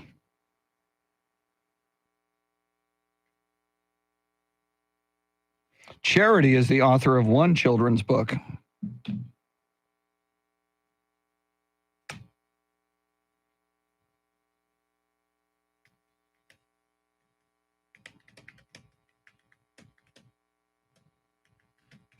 Do you want us to roll on Decker? Yes. Wait a minute. We got Beamer, so you don't have to. Yeah. Yeah. If it's easy, it's a good backup to have in the back pocket in case we choose. And we could always do it at 6:40, but we're going to do streaming.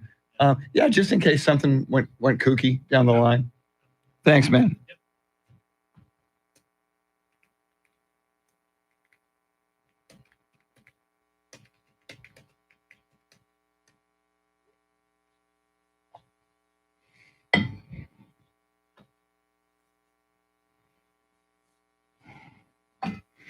I'm going to back off and let you hear Charity deliver the news here at the bottom so that you can be all informed.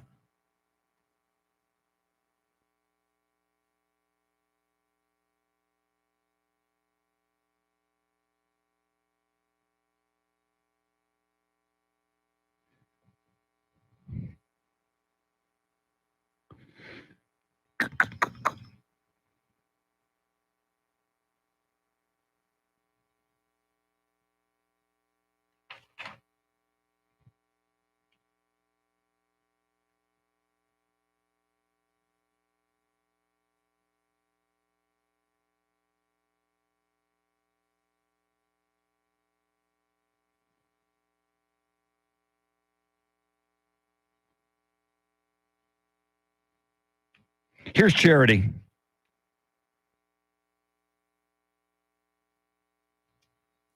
.30 is our time. San Antonio's first news. It is Friday. Good morning. I'm Charity McCurdy. Among our top stories, at least one debate between Trump and Harris has been set, and a welfare check turns into a grisly discovery at an East Side home.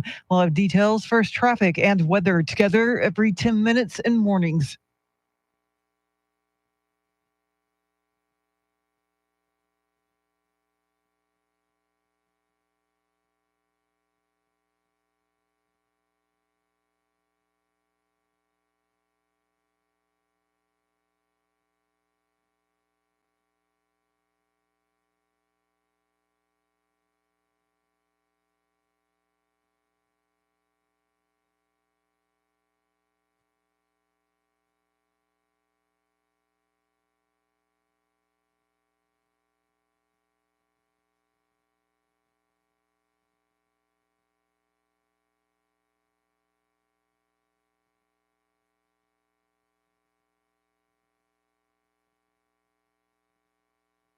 Your Weather Channel forecast for this Friday: heat advisory, sunshine, a high near 100. Tonight's low in the upper 70s.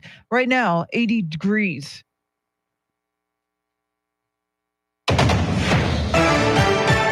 Former President Trump spoke to the media at his Mar-a-Lago resort on the state of the presidential race as he sees it against Vice President Kamala Harris. Fox's Gernal Scott has more on Decision 2024.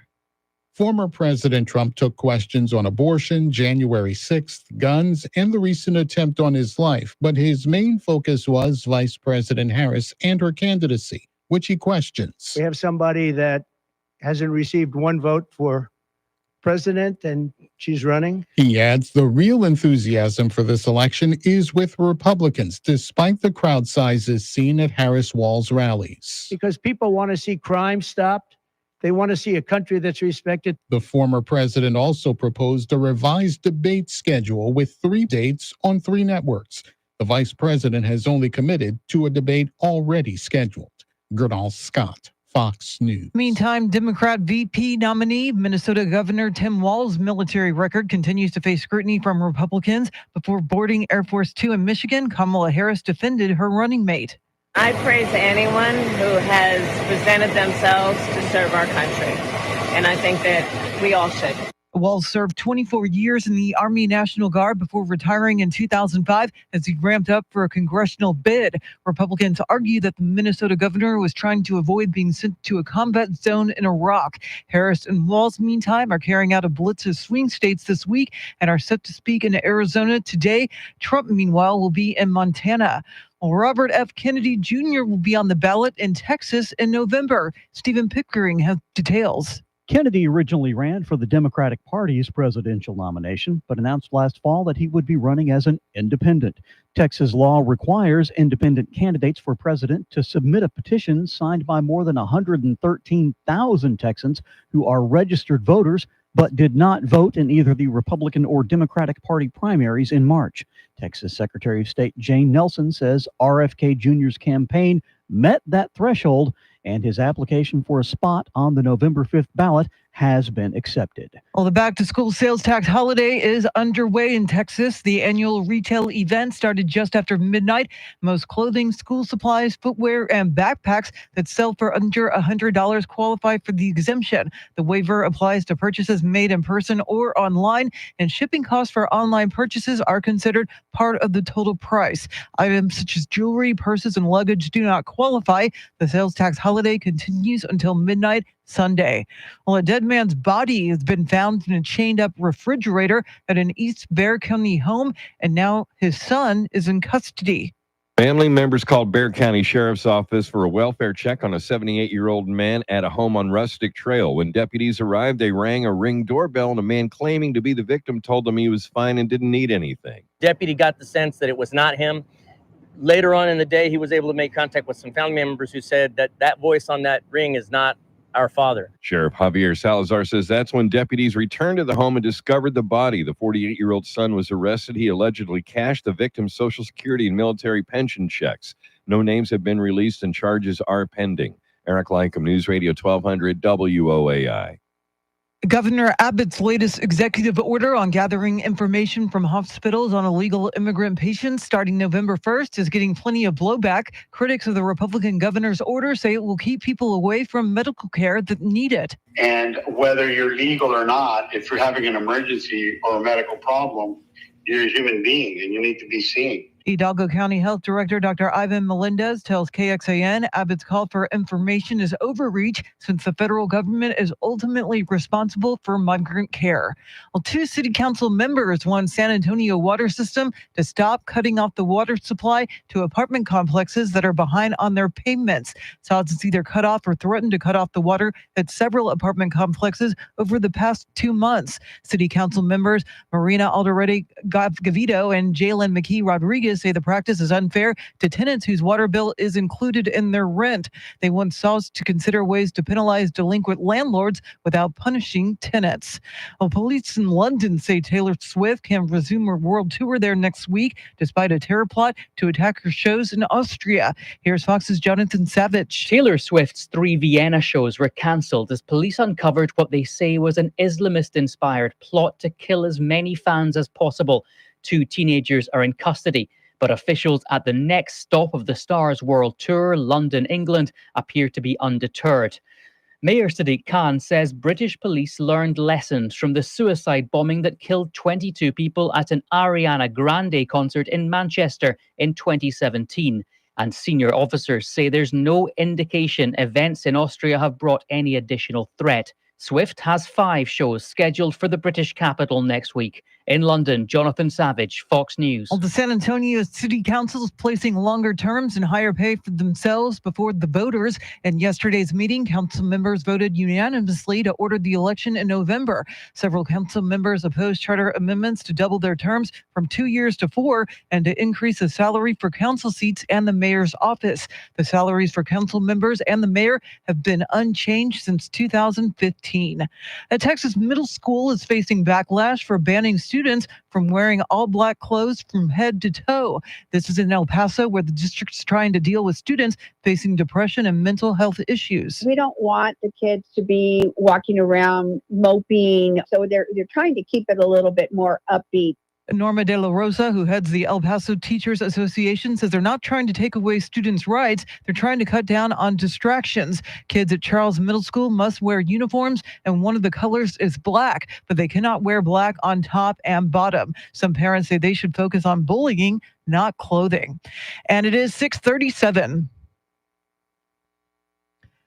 Traffic and weather together in a minute. But first, a check of your money and the world of business. Ed Corey is live at the Bloomberg News Desk.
All right, thanks, Ed. News at the top and bottom of every hour, along with breaking news as it happens. I'm Charity McCurdy. Here's traffic and weather.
Yeah, Jacob, I wrote you a few thoughts there. The Bear is such a great show.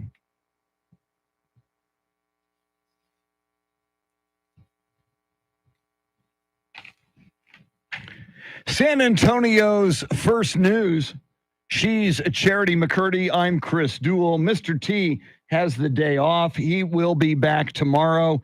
Well, it was over an hour long. It was at Mar-a-Lago. There were lots of American flags, and a lot of topics were covered by former President Donald Trump yesterday in his press conference. Let's talk about it with White House correspondent, attorney, member of the Supreme Court Bar, John Decker. John, a very, very long and sometimes unusual press conference. What were your takeaways? Well, the way you described yesterday's press conference is the way I described many of the press conferences that Donald Trump held during his 4 years in the White House. Long, and sometimes you scratch your head at some of the things that he says during that press conference. But we learned some important news coming out of yesterday's press conference, and that is that Donald Trump and Kamala Harris have agreed to hold at least one presidential debate, and that will be September the 10th. It will be the one that was agreed to between the Trump campaign and the Biden campaign when Joe Biden was the nominee. It will happen September the 10th, New York City, hosted by ABC News. And what Kamala Harris said yesterday is she'd be open to other debates after this first one is under their belts.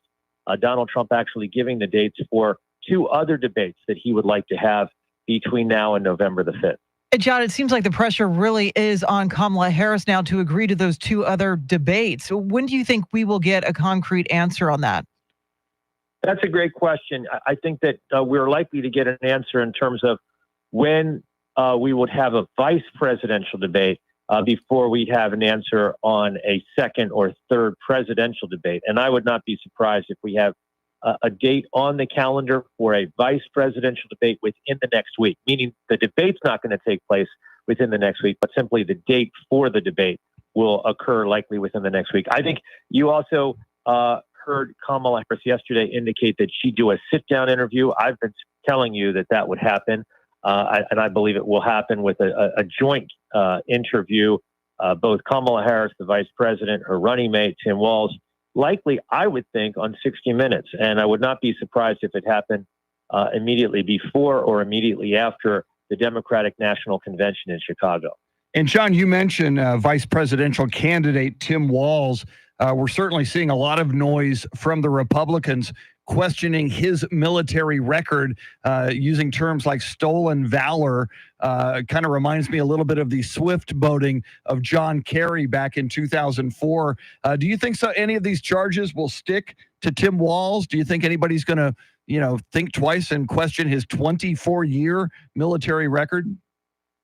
I don't know. I can't get inside the head of every voter. I think that, as you point out, he served our country for 24 years. And my hat goes off to anybody that serves our country in uniform, especially for such a lengthy period of time. It's volunteer service, as you know. We do not have a draft in this country. So anybody that serves our country in uniform has chosen to do so. My hat goes off to those individuals, including J.D. Vance and Tim Walz, who both served our country in uniform. And John, the fact that crowd sizes are being mentioned by the former president, do you read into that as the Trump campaign perhaps feeling threatened by the recent enthusiasm we're seeing for the Harris-Walz ticket? Well, Charity, you say the Trump campaign. I think it's Donald Trump himself. He sees these crowds. I saw that crowd Tuesday night in Philadelphia. I'd never seen a crowd like that, certainly for President Joe Biden, and I don't think you could get a crowd like that. And now what you have in this battleground state tour that the vice president is doing is she's also drawing even larger crowds than I saw Tuesday night in Philadelphia. And it's gotten the attention of Donald Trump because he himself has drawn enormous crowds during the course of not only his runs for president, but while he was president of the United States.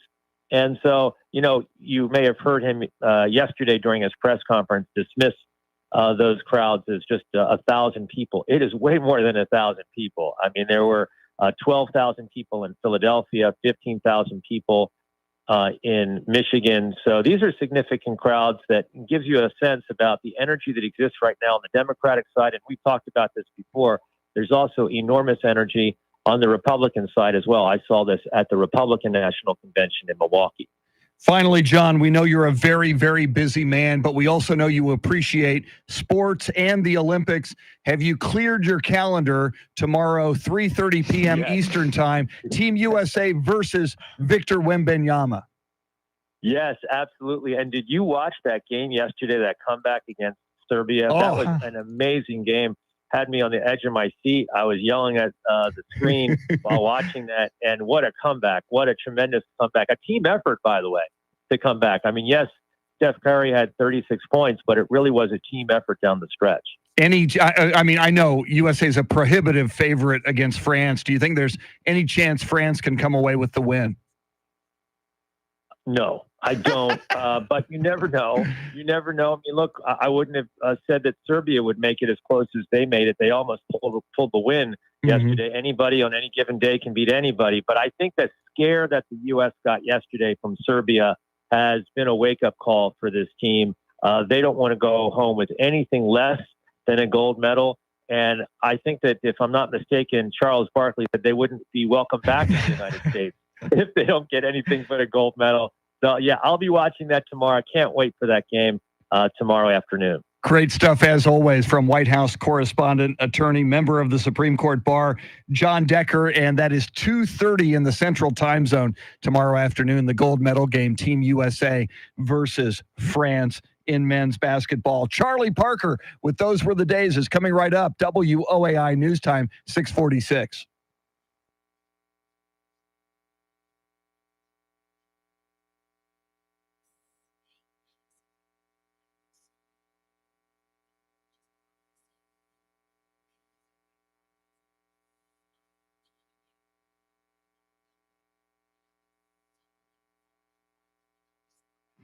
Eddie, welcome in.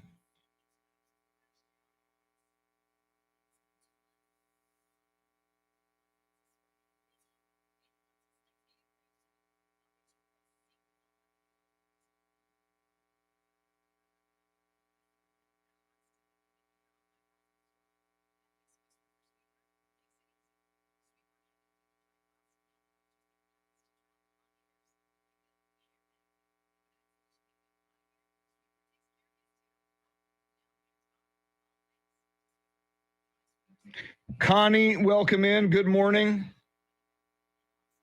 Yeah, I got up at 1 o'clock this morning when Tim's not here, and Tim will be back on Monday. So I got to do my show prep and Tim's, and Tim does a lot of prep in the morning.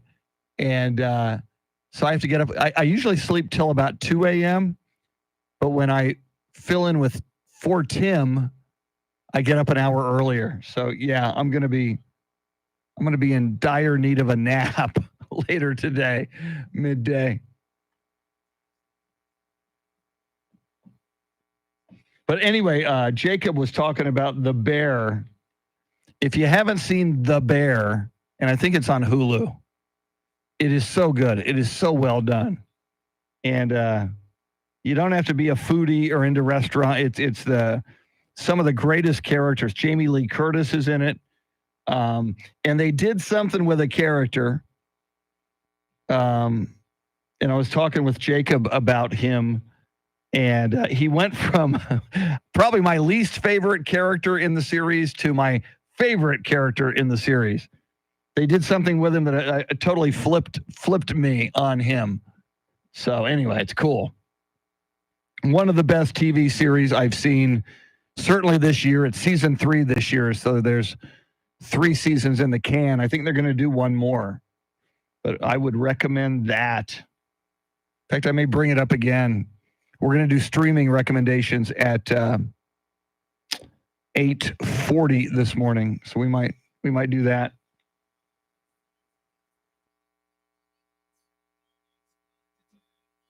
I got to make sure I'm on the right page with these talkbacks.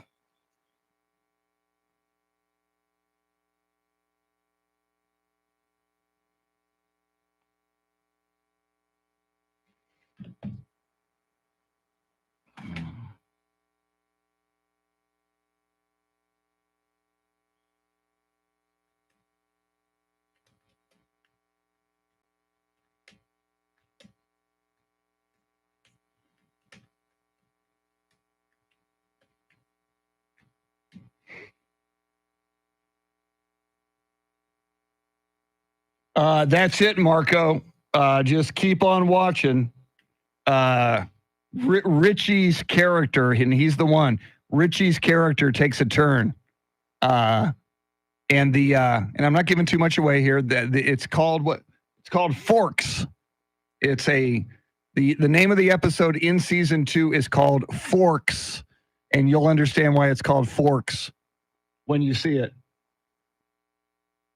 Yeah, you're gonna talk to me when you get through season 2, Marco. I think you're gonna take a turn on Richie. Yeah, exactly. Every time I saw him come into a scene, it was like, damn, here's Richie again. This guy drives me crazy. He's so annoying. And man, oh man, it turns.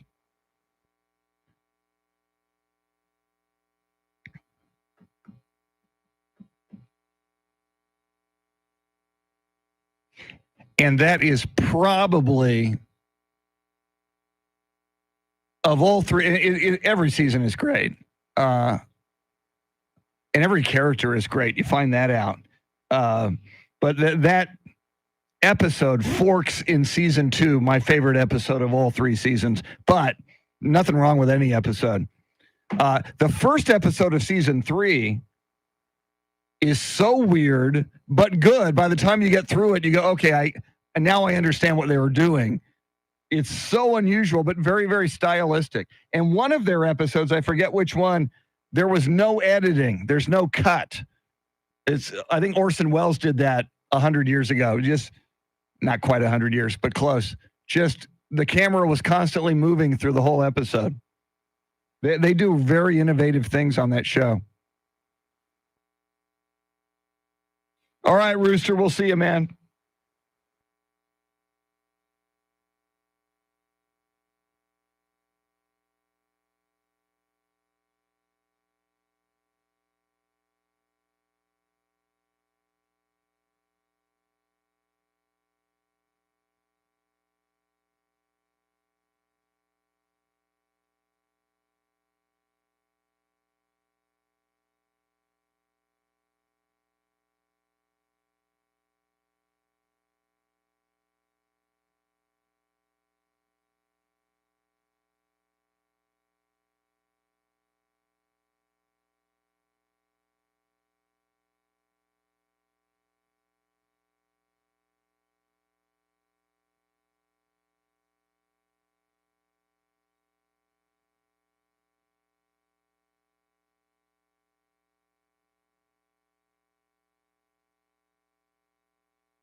And here are some of the stories we're following for you on this Friday. ABC News says Vice President Kamala Harris and former President Trump will debate on September 10th.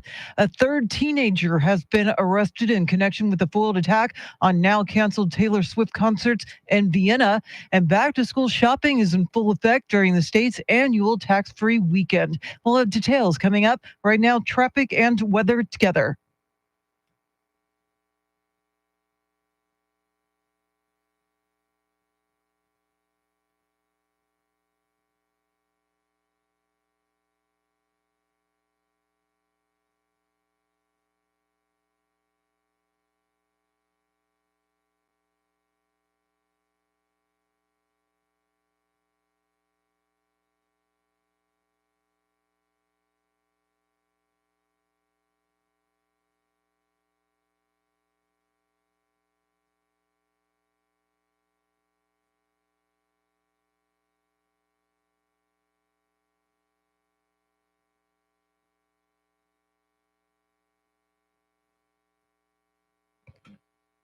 Weather Channel forecast: sunny today, some afternoon clouds, high right around 100, overnight lows in the upper 70s. Mostly sunny tomorrow. We might not get to 100 tomorrow, might just get around 99. Sunday, sunny with a high of 100 in the forecast. 76 in Helotes, 77 in China Grove, clear 79 at News Radio 1200 WOAI.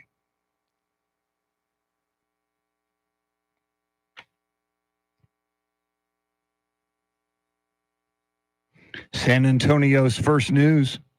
It is a playlist Friday. The soundtrack today, all back to school-ish songs, curated by Andrew Zimmel. We appreciate that. Andrew is also directing the live stream on YouTube. In fact, Charity, during one of our commercial breaks, Andrew sat in on the live stream. Andrew's got a huge fan base. He's not just the toast of Austin Sports Talk Radio and the operations manager for 1200 WOAI. He's also a big social media influencer. No, he just has that presence. You know, he's got that awesome Spurs cap. He's got that I Heart lanyard around his neck. I mean, it just, you know, he commands respect with his presence, I feel. And now that he's 27 years old, he's got some edge. You know, Jim Morrison, 27, Amy Winehouse, 27, Hendrix, Joplin, Kurt Cobain. I would rank him with those people. And you throw in the awesome glasses. I mean, that just, I mean, that's high IQ all over it. Yeah. And he's DJing tonight. So he's everywhere. I hope to talk to him on air about his schedule. All right. Let's do a talk back. We've been asking people all morning, Charity. The debate is coming. You've been documenting that this morning, September 10th on ABC. John Muir and Lindsay Davis will be the debate moderators, but we've asked our listeners, what if they could choose the debate moderators? I'm a little gun shy to press this button. It is Johnny the Geek. Ooh. Charity, you will remember yesterday, Johnny the Geek with quite the cringeworthy detailed talkback. Graphic talkback. Yeah.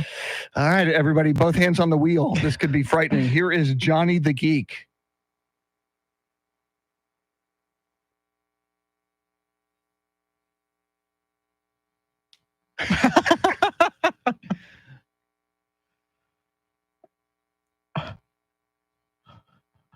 Martin Sheen and Sheen, given the West Wing background, would be interesting. Yeah. Now, Gary Busey, I don't know why Johnny the Geek would choose Gary Busey. That seems a little odd. A drunk moderator? I mean, that could be interesting, you know? Maybe Nick Nolte with his mugshot hair. Nick Nolte might be available. What about Bill Maher? Oh, wow. I like that. Now, you'd have to get somebody on the right as well. Yeah. Who's the guy who does The Five on Fox? Greg Gutfield. Greg Gutfield and Maher as moderators. Yeah. That would be cool. Wow, wow, wow. All right, more coming up. Wait till you hear this at 7:10. We'll give you some of that press conference at Mar-a-Lago by Trump yesterday. But right now, your weekend warm-up. What's going on this weekend? Here's Jenny James from Q1019.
7 o'clock is our time. San Antonio's first news. It is Friday. Good morning. I'm Charity McCurdy. Among our top stories, at least one debate between Trump and Harris has been set, and the back-to-school tax-free weekend has arrived. We'll have details, first traffic and weather together every 10 minutes in mornings.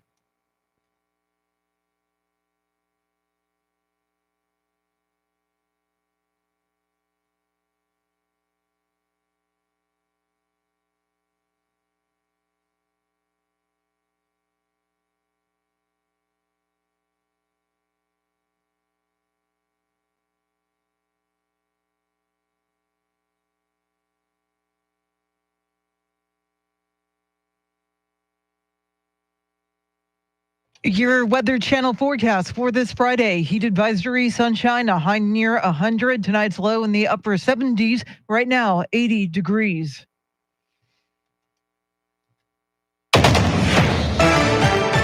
Vice President Kamala Harris told reporters her plans for an interview after former President Trump held a press conference at Mar-a-Lago. Fox's Aisha Hasni has more on Decision 2024. After all the calling out from the Trump campaign, Vice President Kamala Harris talking with reporters. Here's what she said about doing an interview. I want us to get an interview scheduled before the end of the month. She also told reporters that she's looking forward to the upcoming debate. She's agreed to doing a debate moderated by ABC that will happen on September 10th. Former President Trump also making news, saying that he has agreed to 2 more debates, one with Fox News on September 4th and another with NBC on September 25th. No word from the Harris campaign on those 2 events just yet. And while holding that Mar-a-Lago presser, former President Trump was asked if he's worried about the size of his opponents' rallies. South Carolina had 88,000 people. In Alabama, I had 68,000 people. Nobody says about crowd size with me. But she has 1,000 people or 1,500 people, and they say, oh, the enthusiasm's back. No.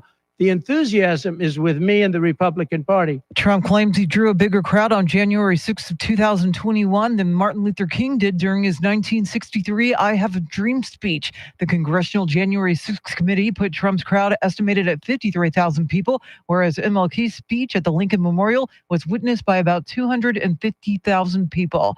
Meantime, Minnesota Governor and Democratic VP nominee Tim Walz is facing scrutiny from critics over his military history. Here's Fox's Garrett Tenney.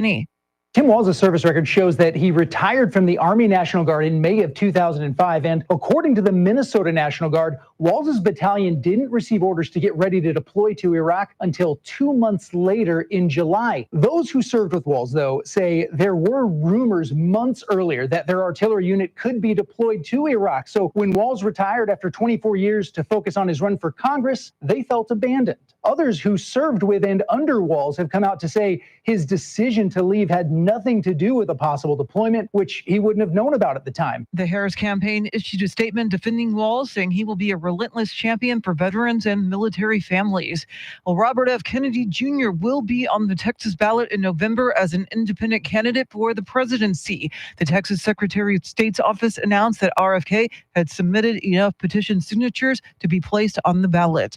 While saying Texans should not have to foot the bill for illegal immigrants' health care, Governor Abbott issued an executive order to bill the Biden administration for the cost. Texas Governor Greg Abbott's executive order directs the state's Health and Human Services Commission to collect information from state public hospitals regarding the cost of medical care provided to undocumented migrants and to annually report these costs for federal reimbursement. Rice University political scientist Mark Jones says it's Abbott's way of campaigning for former President Donald Trump, who he has endorsed. Abbott's primary goal is to shift the spotlight back to the issue of illegal immigration, which is a winning issue for Republicans. Abbott adding that Texas will hold the Biden-Harris administration accountable for their border policies. In Austin, Chris Fox, News Radio 1200 WOAI. An investigation is underway after Bexar County Sheriff's deputies found the body of a man badly decomposed inside a chain fridge in the garage of a Northeast Bexar County home. The grim discovery was made during a welfare check. It's not clear if the man was murdered, but family members told BCSO they had not seen the victim for several months. Sheriff Javier Salazar says there's evidence the victim's son had been cashing checks in the victim's name. Investigators Investigators are working to determine if the son who was taken into custody is connected to his father's death. Well, Texas's tax-free weekend starts today, which is great news for parents who have been procrastinating on their back-to-school shopping. It's also a boon for small businesses who are eager for the crowds. It's really a good opportunity for local shopping where we can help these job creators and keep this money in our community where it matters. Jeff Burdett, who heads the Federation of Independent Business in Texas, says their members are still hit hard by inflation. They want shoppers to go local when they can. For every $100 that you spend this weekend, you can save about $8 in sales tax. And San Antonio City Council members want voters to give them more money and longer terms. Yesterday, the council unanimously voted for the November election, but not every council member was behind the pay raises. Some opposed the charter amendments that would double their terms to 4 years from 2 years, as well as increase pay for council members and the mayor's office. The pay for San Antonio's elected leadership has remained the same since 2015. If it passes, the mayor would get $73,000 a year, up from $61,000, and council members would get $58,000, up from $45,000. Eric Lycum, News Radio 1200 WOAI. It is 7:06. News at the top and bottom of every hour, along with breaking news as it happens. I'm Charity McCurdy. Traffic and weather coming up.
San Antonio's first news, Charity McCurdy, Mr. T on taking the day off. He'll be back on Monday. Our thanks to Charlie Parker for those were the days. I'm Chris Duell. So Charity, I'm just minding my own business during that break right before your news, listening to Jenny James Q1019 Entertainment Weekend Preview. And she mentions the Texas Testicle Festival. I know a lot of my festivals around the great state of I was unfamiliar with that event. Yeah, apparently taking place in Fredericksburg. Yes. I don't understand the appeal. Maybe they taste good. I'm not willing to find out. That's where I draw the line. Yeah, Rocky Mountain Oysters is the main fare at the Texas Testicle Festival. I have somehow made it through this life to this point without sampling Rocky Mountain Oysters. I'm just saying. I don't care what you put in that batter. Yeah. I just you can't sell me on it. But what if somebody said tastes like chicken? Then I'll have the chicken. Thank you very much. Very, very good. I just looked all around. Did I just hear what Jenny James just said? Yes, it's an actual thing. As Charity mentions, it's in Fredericksburg this weekend. All right, coming up in a segment we call "Wait Till You Hear This," we'll listen in on a portion of former President Donald Trump's Mar-a-Lago press conference yesterday. But first, your traffic and weather together.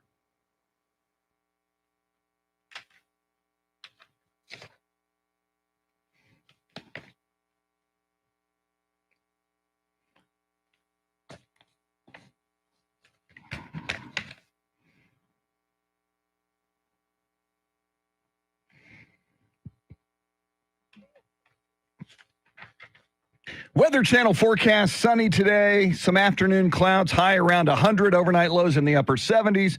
Mostly sunny tomorrow. We might not make it to 100 tomorrow, but we'll certainly be in the high 90s. Sunday, sunny, high around 100. Right now, 74 in Kerrville, 78 in New Braunfels, clear 80 at News Radio 1200 WOAI.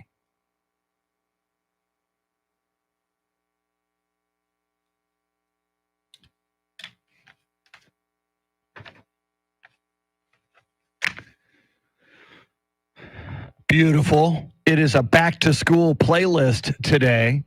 It's also a Red Friday as we remember everyone deployed until they all come home. We're wearing red. Randy Beamer in less than an hour. It's Fridays with Beamer. We always love having Randy Beamer on the show. He's a big part of what we do. 7:20, Mike Opelka from the Pure Opelka podcast. 7:40, Rory O'Neal with the latest from the Paris Olympics. We got a big gold medal game tomorrow in men's basketball between Team USA and Victor Wembanyama's French team. But right now it's a segment we call Wait Till You Hear This. We do this every weekday morning at this time.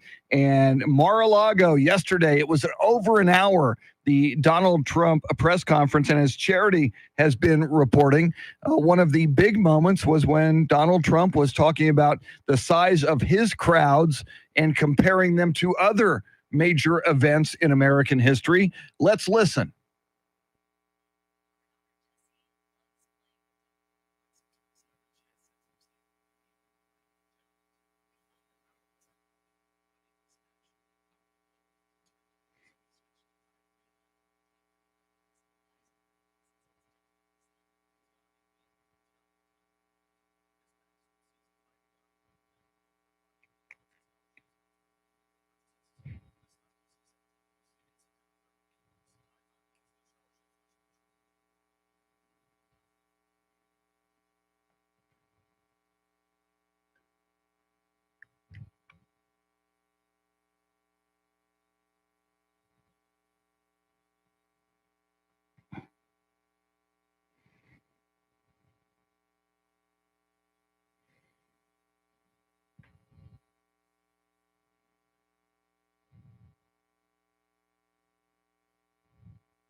Donald Trump yesterday from Mar-a-Lago, and that what he said there made some headlines, Charity, saying his crowd essentially was bigger than the I Have a Dream crowd in August of 1963 at the Lincoln Memorial. I don't think he did himself any favors with that rant there, especially coming off the heels of that appearance at the National Association of Black Journalists National Convention that didn't go so well when he questioned Kamala Harris's racial identity. I just don't think you want to go there. But again, as the former president has done in the past, he can just kind of come back and say, I was joking. You know, it was tongue-in-cheek response, and then it'll be over. Yeah, he needs to start assigning photographers for his crowds because, I mean, this goes all the way back to his inauguration when he disputed the crowd estimate, and he said it was a huge crowd, and you know there was some photographic evidence that disputed him, but he's, you know, he stands by his claims. And size matters, Chris. Yes, yes, it does. Not just at the Texas Festival that we talked about that's coming up in Fredericksburg this weekend. All right. Mike Opelka, God help us. Mike Opelka with the Pure Opelka podcast. He joins us coming right up. WOAI News Time, 7:15.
Oh, good God. It's Friday.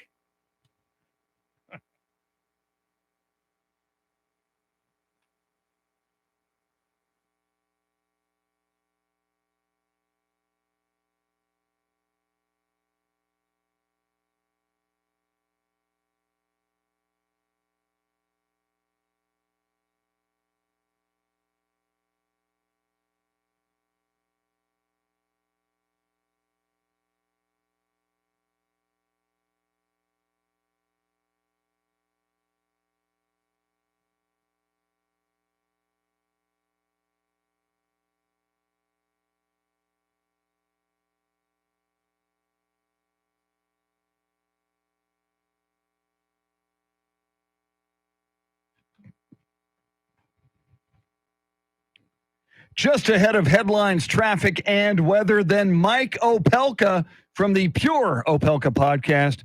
His thoughts on the morning's big stories as we head into the weekend. But first, Charity McCurdy, what stories are you following? That planned September 10th ABC News debate is officially set between Donald Trump and Kamala Harris. Governor Abbott is requiring Texas hospitals to collect data on patients' immigration status and look for busier than usual crowds at local retailers this weekend. We'll tell you why coming up. Right now, traffic and weather together.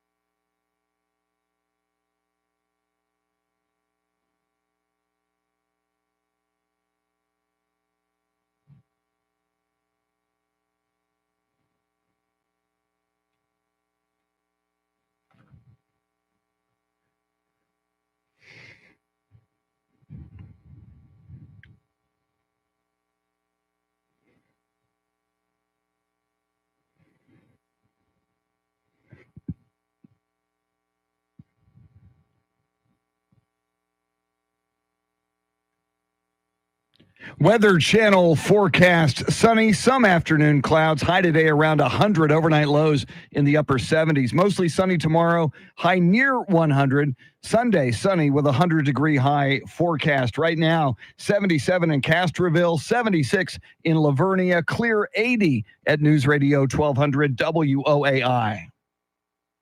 San Antonio's first news. Every weekday morning at this time, we check in with Mike Opelka from the Pure Opelka podcast. He's brought to us by Randy Adams Incorporated. And Mike, Mr. T is off today. He'll be back Monday, but I know he would say Friday-luya to you. Hallelujah to the universe. So good for him. Absolutely. So, Mike, the debate is on, as Charity just broadcast. So far, just one on September 10th. Do you expect there to be more debates? I think there will be, Chris. And the September 10th one was pretty much locked in. Donald Trump was pushing for that 4th of September, and the Harris campaign is trying to maintain some control. So they rejected that one initially. I'll bet we see at least one more, probably two more. And Mike, new polls are showing Kamala Harris is continuing to put up a really close fight in this race for the White House, which really makes the upcoming debate all the more crucial. Yeah, I think the big deal is going to be for the undecideds. And there are between 3 and 7% of the people that will vote are probably undecided at this point, although I don't see how you could be. The difference between the candidates is now becoming clearer, and I think it's more stark. There's a greater contrast than when Biden was at the top. So I'd be surprised if we didn't see the polls firming up by the end of September. And Mike, one of the big events yesterday, of course, was Donald Trump's press conference from Mar-a-Lago. Over an hour. Your takeaways from that press conference? It's probably going to get me in trouble with some of the Trump people. I thought he was a little uncontrolled. I would have preferred, just in a perfect universe, a press secretary type person comes out, makes the basic announcements, and then Trump comes out and takes questions and stays a little more focused. I loved what he said, but he gave so much fodder to the left that now they're saying, oh, he's unfocused, he's unspooling, he's making weird claims, which he's been doing forever. I just would have liked it to have been a little tighter. It's like having a meeting with the program director who goes, all right, we got to be a little lighter, tighter, and brighter. You've seen our meetings. Yes. I've been in them. Yeah. So, Mike, do you expect the scrutiny over Tim Walz's military service to be a winning issue for Republicans and the Trump campaign, or could this end up backfiring?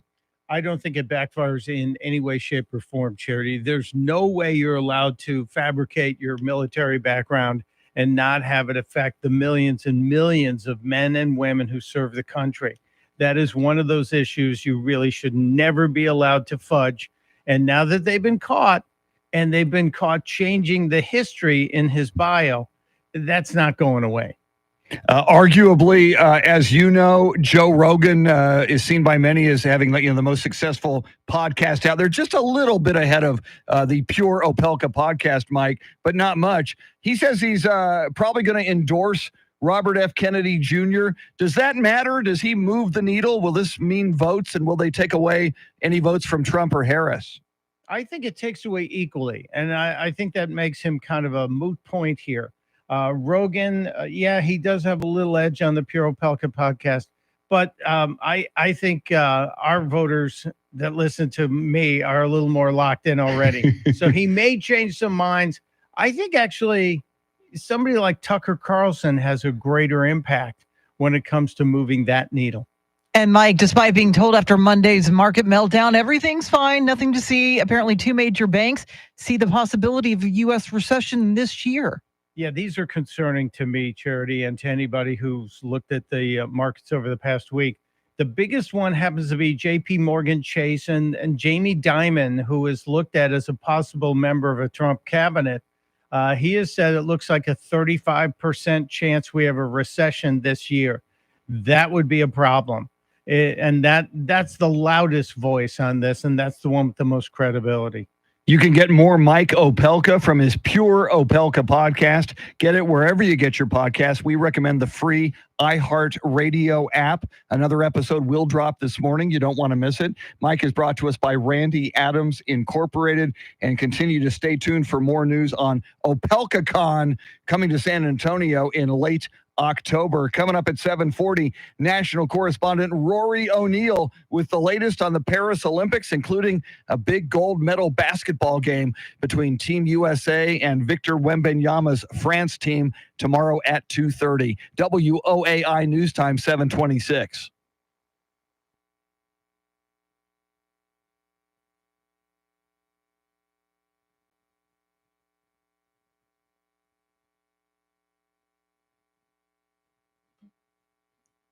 Sleepy, welcome in. Kay, welcome. Tim, Tommy,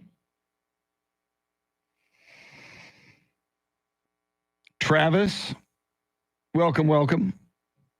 Trevin, we see you.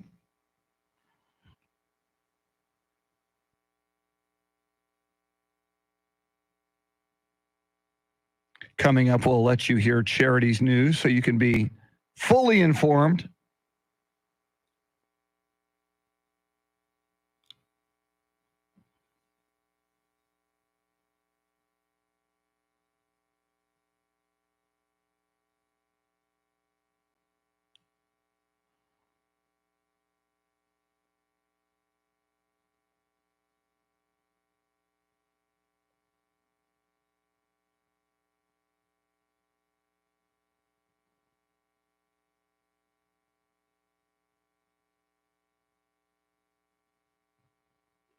One of the best things Ronald Reagan ever did.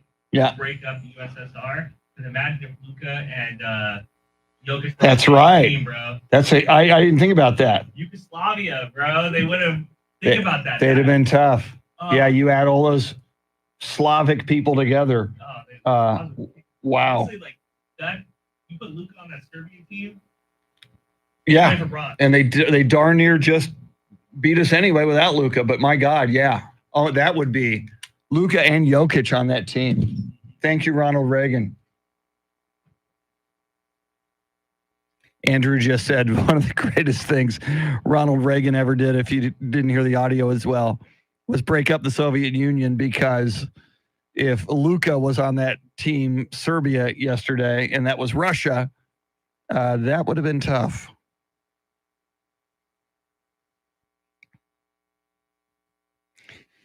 All right, I'm going to step out for a moment, give you a little Charity McCurdy here with the news, and then we will roll on.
.30 is our time. San Antonio's first news. It is Friday. Good morning. I'm Charity McCurdy. Among our top stories, at least one debate between Trump and Harris has been set, and a welfare check turns into a grisly discovery at an East Side home. We'll have details coming up. First, traffic and weather together every 10 minutes in mornings.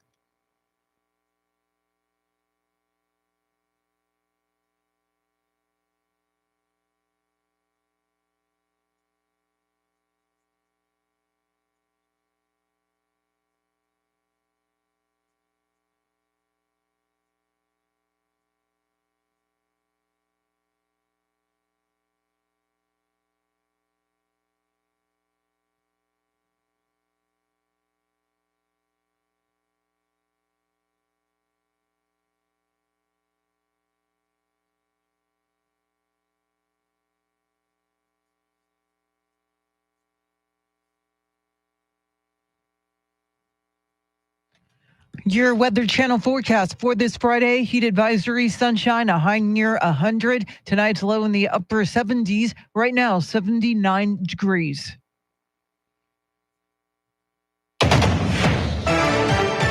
Well, former President Trump spoke to the media at his Mar-a-Lago resort on the state of the presidential race as he sees it against Vice President Kamala Harris. Fox's Gernal Scott has more on Decision 2024. Former President Trump took questions on abortion, January 6th, guns, and the recent attempt on his life. But his main focus was Vice President Harris and her candidacy, which he questions. We have somebody that hasn't received one vote for president, and she's running. He adds the real enthusiasm for this election is with Republicans, despite the crowd sizes seen at Harris-Walz rallies. Because people want to see crime stopped.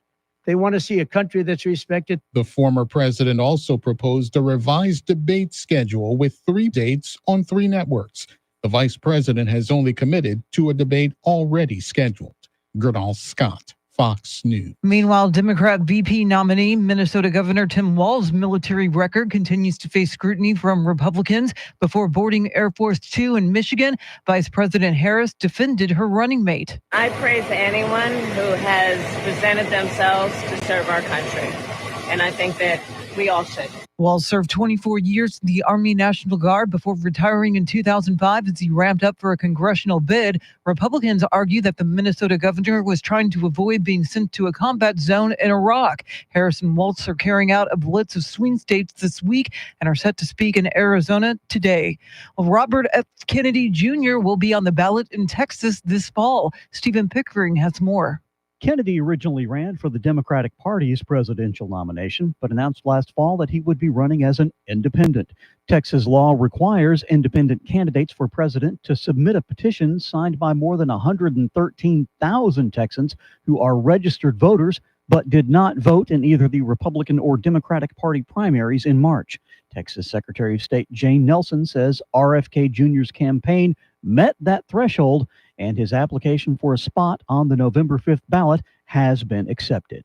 Well, Texas's tax-free weekend starts today, which is great news for parents who have been procrastinating on their back-to-school shopping. It's also a boon for small businesses who are eager for the crowds. It's really a good opportunity for local shopping where we can help these job creators and keep this money in our community where it matters. Jeff Burdett, who heads the Federation of Independent Business in Texas, says their members are still hit hard by inflation. They want shoppers to go local this weekend when they can. For every $100 you spend, you can save about $8 in sales tax.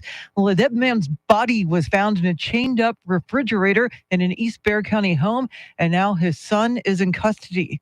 Family members called Bexar County Sheriff's Office for a welfare check on a 78-year-old man at a home on Rustic Trail. When deputies arrived, they rang a Ring doorbell, and a man claiming to be the victim told them he was fine and didn't need anything. Deputy got the sense that it was not him. Later on in the day, he was able to make contact with some family members who said that that voice on that ring is not our father. Sheriff Javier Salazar says that's when deputies returned to the home and discovered the body. The 48-year-old son was arrested. He allegedly cashed the victim's Social Security and military pension checks. No names have been released and charges are pending.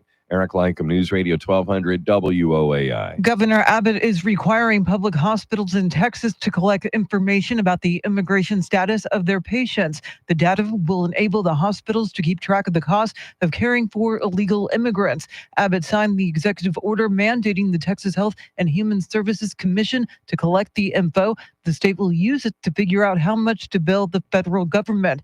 Abbott says the Biden administration's open border policies have been causing Texas to pay medical costs for illegal immigrants. Well, the CrossFit Games were canceled in Texas yesterday due to the death of a competitor. He drowned in a lake near Fort Worth during a running and swimming event. CrossFit is in some ways like a family. People care a lot about each other. There's a lot of people in the community that are hurting right now. Don Ball is the CEO of CrossFit. He disputed claims that there was not enough medical staffing on site. The drowning happened near the end of the swimming portion of the event. The Tarrant County Medical Examiner's Office identified the athlete as 28-year-old Lazar Dukic of Serbia, and his cause of death is being investigated. Well, with triple digits lingering, air conditioners across the city are working very hard. We're wrapping up a week's worth of 100-degree weather, which is a strain on your AC, which begs the question, what's the best temperature for the thermostat? Joe Ibarra with First Call Plumbing and AC in San Antonio says systems are not designed to go below 70 degrees. There is a lot of science involved in how they function, and they just don't behave very well when the temperature is trying to be driven down to below 70 degrees. He warns that every degree packs a punch on your power bill.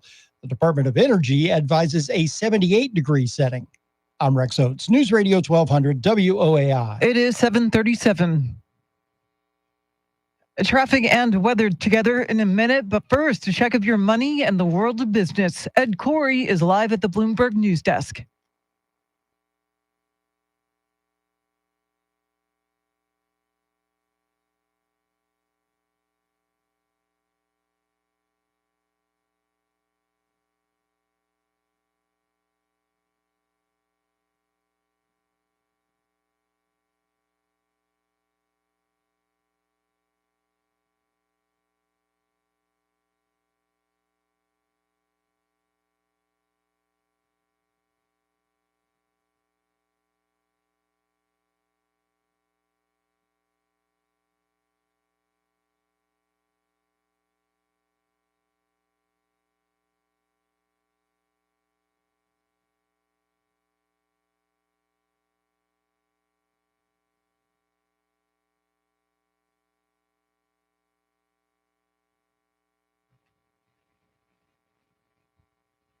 All right, thanks, Ed. News at the top and bottom of every hour, along with breaking news as it happens. I'm Charity McCurdy. Here's traffic and weather.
San Antonio's first news. She's Charity McCurdy. I'm Chris Duell. Mr. T has the day off. And the Olympics winding down, but a lot of excitement still to go. National correspondent Rory O'Neill is covering the Olympics. And Rory, we are torn. Some people are torn here in San Antonio, where Victor Wembanyama of France is a big asset of the San Antonio Spurs, his rookie year this past year. But how do you pull against Team USA in that gold medal game? Boy, but how scared were you thinking yesterday, my gosh, are we going to lose this thing? Down 17 points at one point. One of the best comebacks in Olympic history is how that fourth quarter is being described, with an incredible performance by Team USA. And of course, that sets up the men's basketball gold medal match against host nation France tomorrow. So a whole lot of moving parts here. And if do you think France even has a chance against the USA? I mean, we're kind of conflicted here in San Antonio, Rory. It's like we love our Victor Wembanyama, but in the end, isn't it Team USA all the way? It's got to be Team USA, right? And they have to have those conflicts as well out there. But I think that we just have all the talent, and at the end of the day. But again, with the Serbia matchup, the first half, you're like, well, come on, USA, let's get going. Let's get off the bench here. Start putting up some points. And Steph Curry, did what Steph Curry does. So it was a heck of a comeback. Today, I'm curious. I don't know if I'm excited, but I'm at least curious about the breakdancing competition. That's the first one. The first time, probably the last time, we're going to see breaking, as they call it, at the Olympic Games. But I don't even know how they judge that. But I have yet to see the breakdancing, Rory. Maybe I have to tune in today just to say that I did and get a taste of it. Any other events on your radar here in the final days of the Paris Olympics? Yeah, it might have great music when you tune in. So that may be an upside. If they do original old school, I'm also doing a story about getting ready for school. And I was thinking back to my Trapper Keeper, which I probably used in the breakdancing days back then as an original. But, feel good that the Team USA breakdancing member is 35 years old and gave up her career working with Estee Lauder as an executive with them to take up breaking. So remarkable story. I'm pumped. I'm going to check it out, Rory. And I've been watching a lot of track and field, and we know that Noah Lyles came down with COVID, but he still managed to secure the bronze in that 200-meter final. But it was concerning to see him in a wheelchair. Yeah, collapsing after crossing the finish line. Pretty remarkable. And overall, Team USA still, taking the lead in the medal count. 103 medals already. Next, in number 2 spot is China with 74. But keep in mind, a lot of people measure medals only by the golds you get. And in that race, it's a tie. China and the U.S. are tied with 30 golds apiece. Oh, the more reason to pull for Team USA in the gold medal basketball game. Rory, we saw the issues with the River Seine, and that thus far seems to be the one kind of questionable mark on these Olympics. If things go as they have gone, will this go down as a successful Olympics for the city of Paris and for the French who put it on? Yeah, I think it's also perhaps how these games will be put on and staged in the future. They didn't build some brand new, massive $5 billion venue. They just sort of said, let's use what we have, which is why some of the racing is in the Seine. And they're using existing venues in many cases to bring down the cost of putting on these games. LA may want to pay attention. We're going to see that big ceremony and the flag handoff on Sunday. We believe Tom Cruise is going to be involved in some stunt to hand off the flag from Paris to Los Angeles for the games in 28. But again, this whole idea of running these games on the cheap may be a new method, because cities don't really make a profit off these games ever. In some cases, lose a lot of money. So true. That'll be something to look forward to on Sunday. Maybe Tom Cruise involved on the handoff as LA gets ready for its next Olympics. Our thanks to national correspondent Rory O'Neill. Don't forget Randy Beamer at 8 o'clock this morning. It's going to be Fridays with Beamer. Always enjoy that. And coming up, we've been asking you all morning long on the Talkback feature on the free iHeartRadio app, who would you like to moderate the presidential debate between Kamala Harris and Donald Trump? More of your reaction coming up. WOAI News Time, 7:45.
Just ahead of headlines, traffic, and weather together, you are going to choose who you would like to be the moderators of the presidential debate or debates. And then Randy Beamer at 8 o'clock with Fridays with Beamer. Looking forward to that. Charity McCurdy, what stories are you following?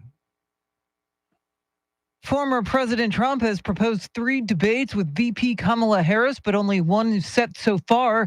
RFK Jr. is qualified to appear on the Texas ballot in November, and longer terms and higher pay for San Antonio officials will be placed on the November ballot. We'll have the latest coming up right now, traffic and weather together.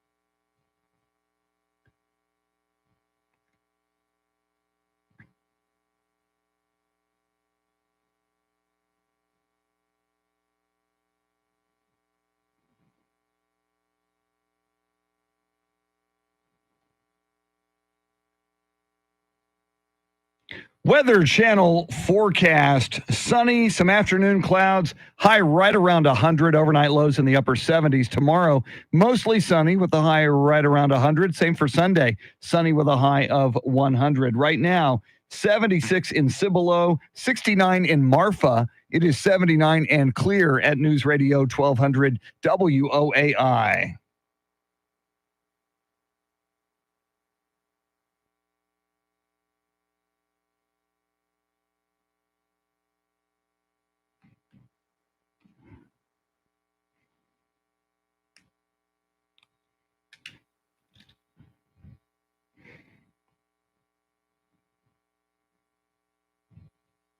San Antonio's first news.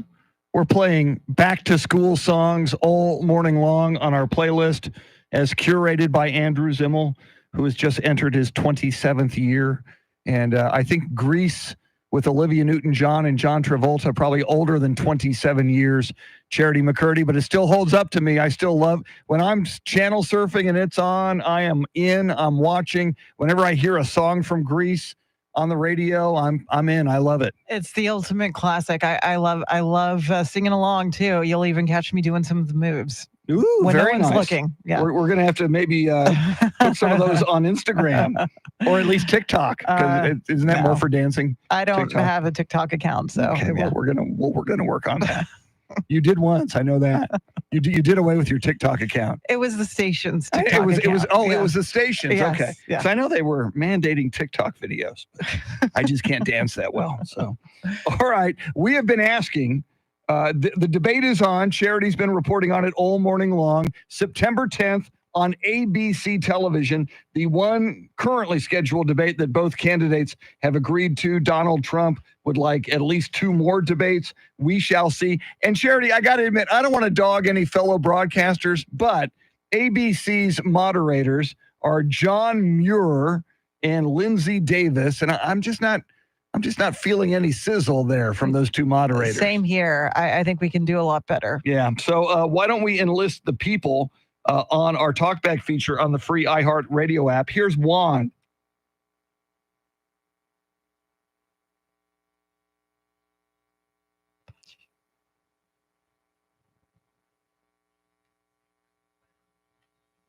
Woo!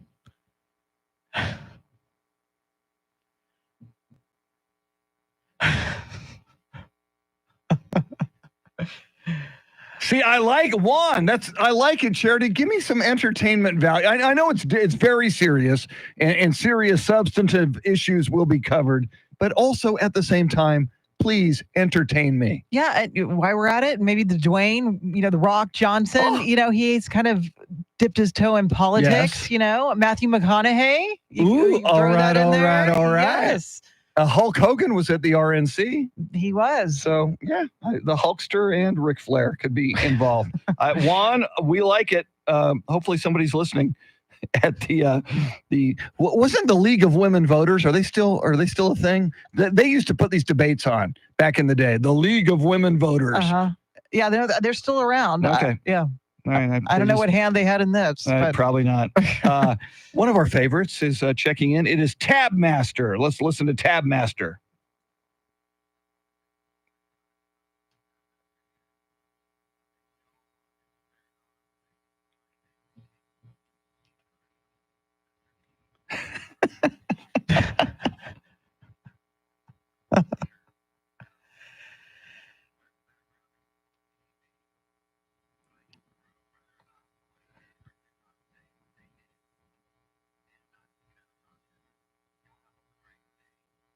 Thank you, Tab Master. I think, Charity, you and Charlie Parker would be a good, my a goodness. good pairing for the debate. I think Charlie could break those presidential candidates. Yeah, they might be crying by the end of it, but no, I think we would have some compelling questions and hold them accountable, as these moderators should. All right, let's do one more. Let's do the storyteller.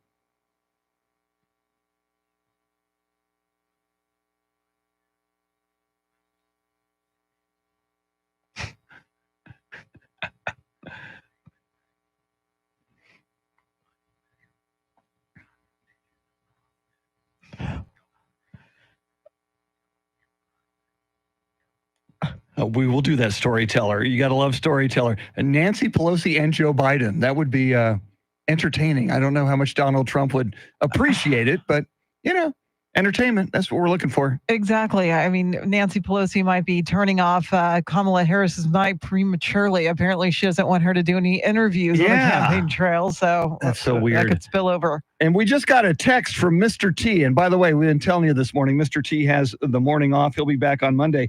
Mr. T, I kind of like this one. Mr. T nominates Snoop Dogg. Oh, there you go. That was the perfect choice. We've been missing that one. Yeah. Coming off of his stellar Olympic performances, Snoop Dogg moderating the debate. I like it. With sunglasses, I imagine. Yeah. And maybe a little weed involved. And maybe Snoop could pass it to the candidates. Or not. It's one way to make him honest. Just throwing some things out there. Coming up, we can't wait. Randy Beamer joins us at 8 o'clock. It's Fridays with Beamer. Don't go anywhere. WOAI News Time 7:57.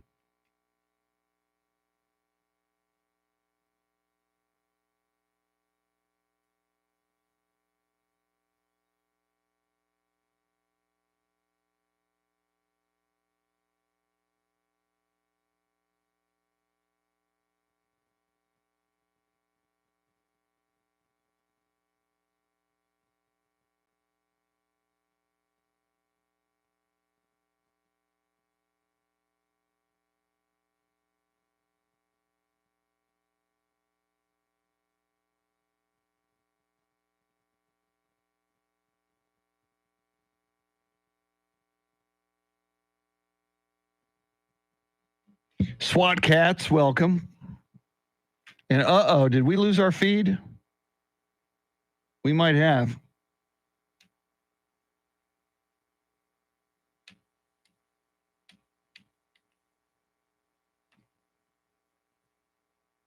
Nope. There it is. For some reason, it dropped where I was looking at it. I see it here again, so that's good. We will...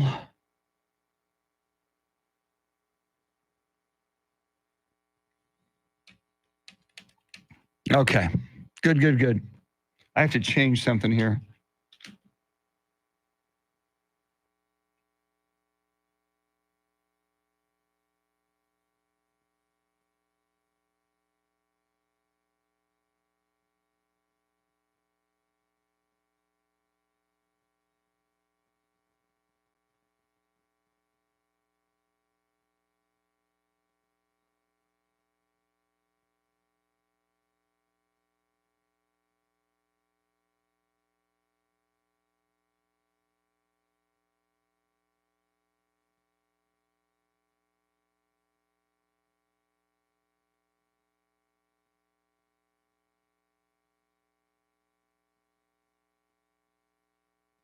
Thank you, Eddie. I got to double check, so I always screw it up. I'm pretty sure it is KLRN. I'm pretty sure it is Thursday nights. I'm looking up Randy Beamer's. Let's see. Next Thursday. 8 o'clock is our time. San Antonio's first news. It is Friday. Good morning. I'm Charity McCurdy. Among our top stories, at least one debate between Trump and Harris is set, and the back-to-school tax-free weekend has arrived. Details coming up. First, traffic and weather together every 10 minutes in mornings.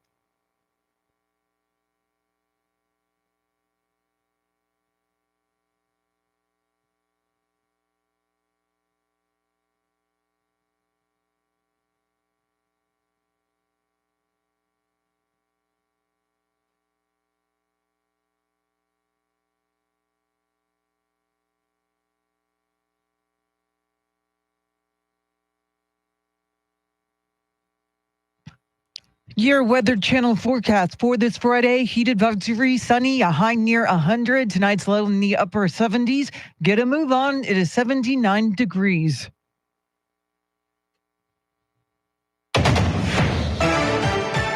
Former President Trump questioned VP Kamala Harris's lack of media appearances during a press conference at his Mar-a-Lago estate. Fox's Doug Luzader has more on Decision 2024. A presidential debate may be in the cards after all, at least one of them anyway. The negotiations are still kind of at arm's length right now, but the subject did come up. Former President Trump tried to draw a contrast with Vice President Harris by taking questions from the media in a lengthy news conference. Kamala's record is horrible. She's a radical left person at a level that nobody's seen. She picked a radical left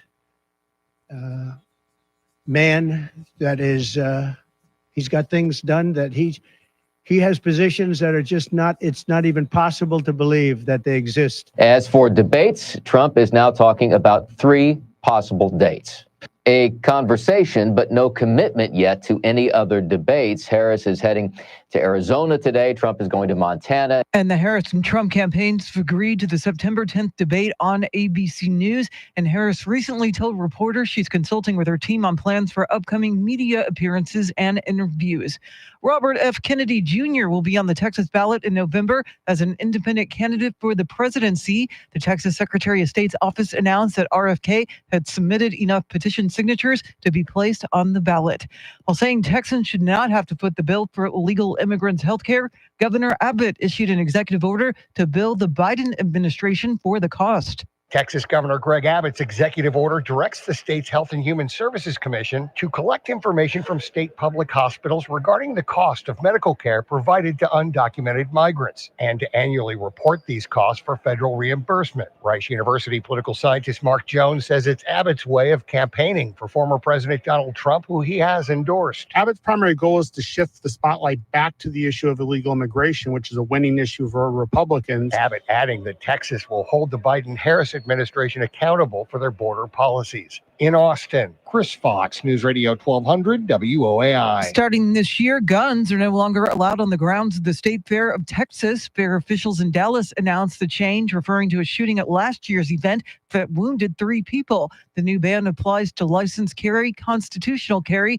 concealed carry, and open carry. The State Fair kicks off September 27th.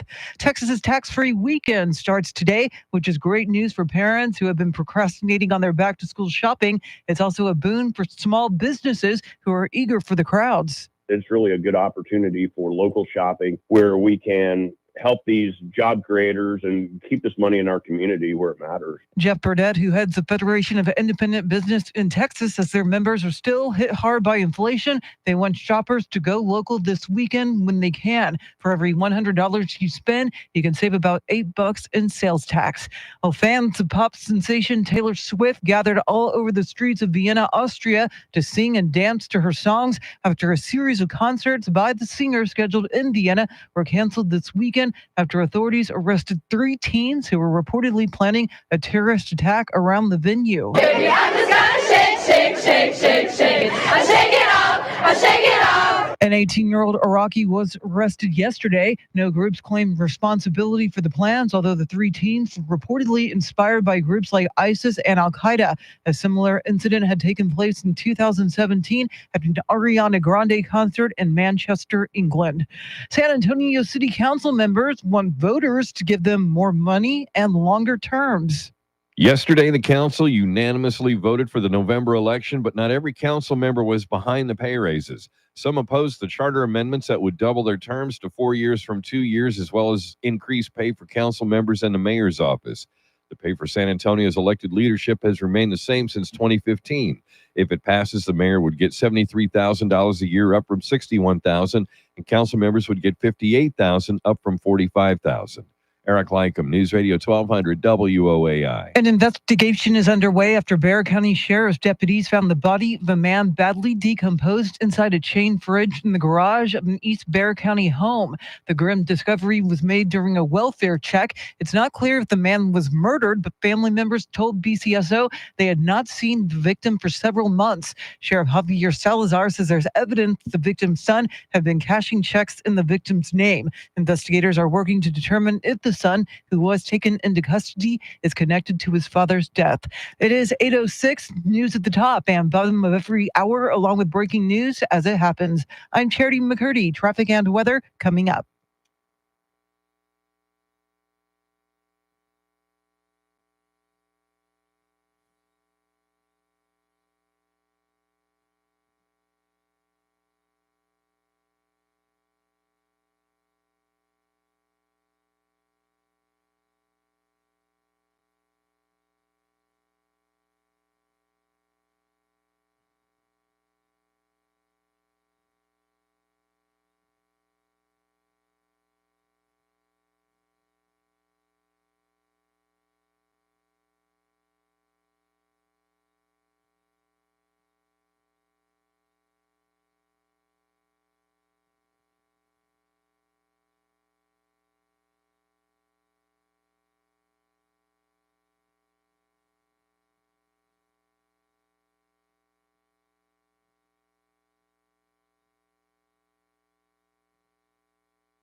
San Antonio's first news. She is Charity McCurdy. I'm Chris Duell. Mr. T off today. He will be back on Monday, and it is time for Fridays with Beamer. We will check in with Randy Beamer, his thoughts on the Olympics, Victor Wembanyama, and more, including some big topics, stories he's been following on his KLRN program On the Record. But first, let's get you caught up on traffic and weather together.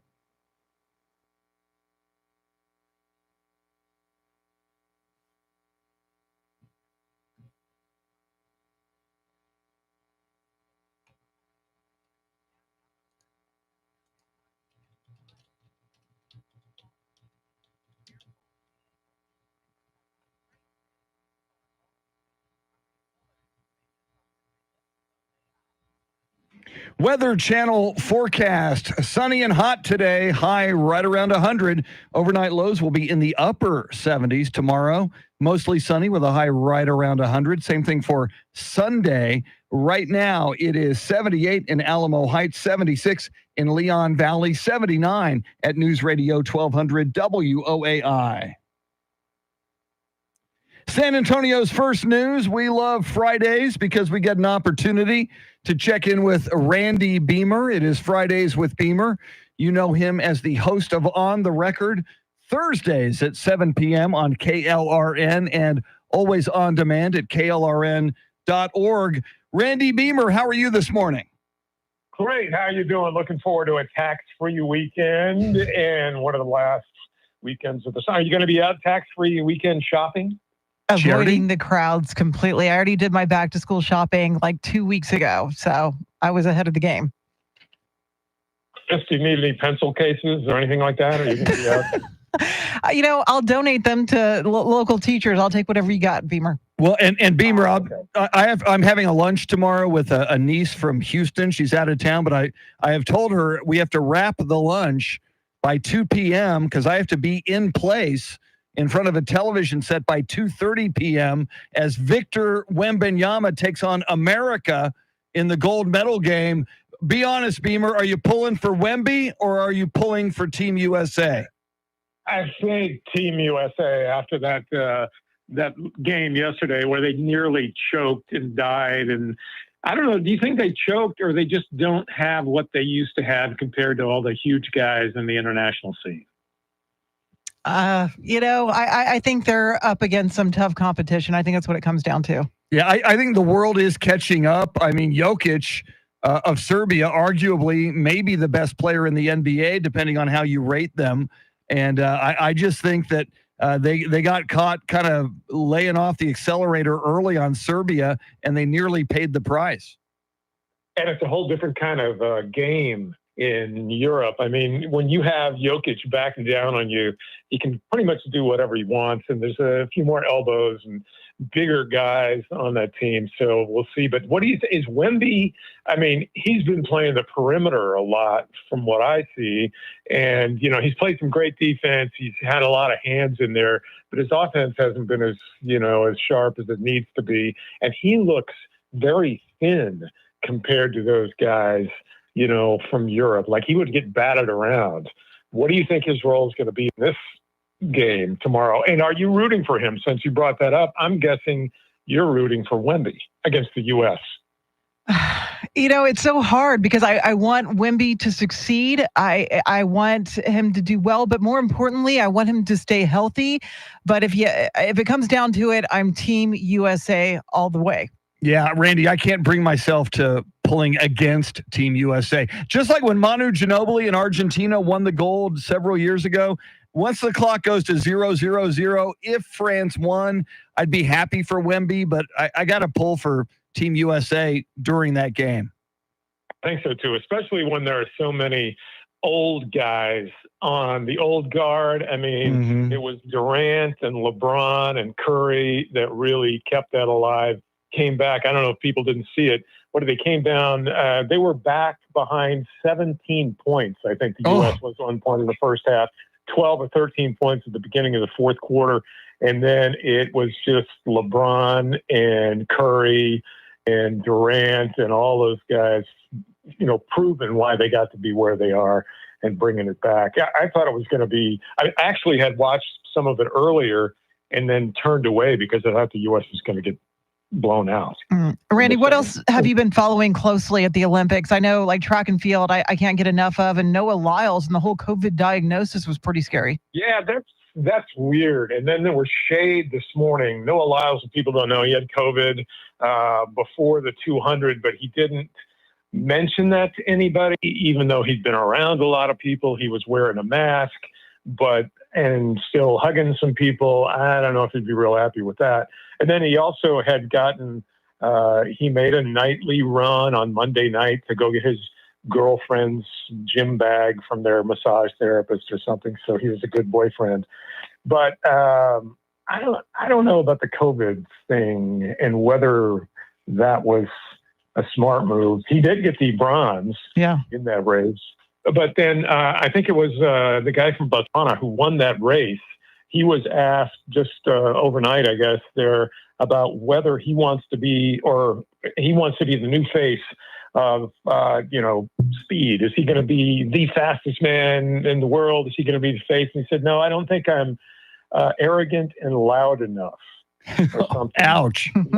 Like Noah Lyles. So my I'll let goodness. Noah Lyles be the face. So it's nice to get a little smack talking in advance of the weekend. Absolutely. Well, Randy brought up Noah Lyles and COVID. COVID in San Antonio is beginning to spike as we roll forward.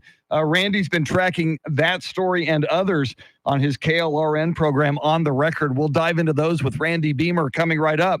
WOAI News Time is 8:16. Hey, Randy, can you hear me? Yes. Can you hear me? Yeah, I'm not hearing Randy. Let me try Q. Randy, can you hear me?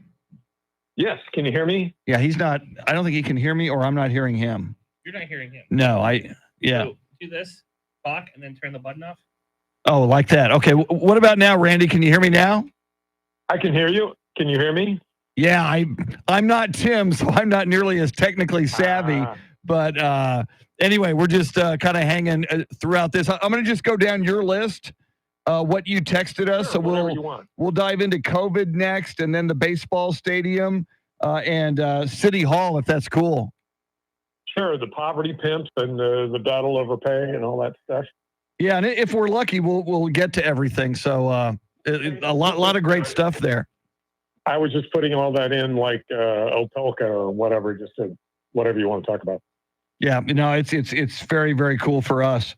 So the Wembanyama thing, certainly for his development to be playing against the competition he's playing against and to have gotten France to the gold medal game, as long as he doesn't get hurt. I saw Pop and RC in France watching the game. As long as he doesn't get hurt, I think this is great for his development.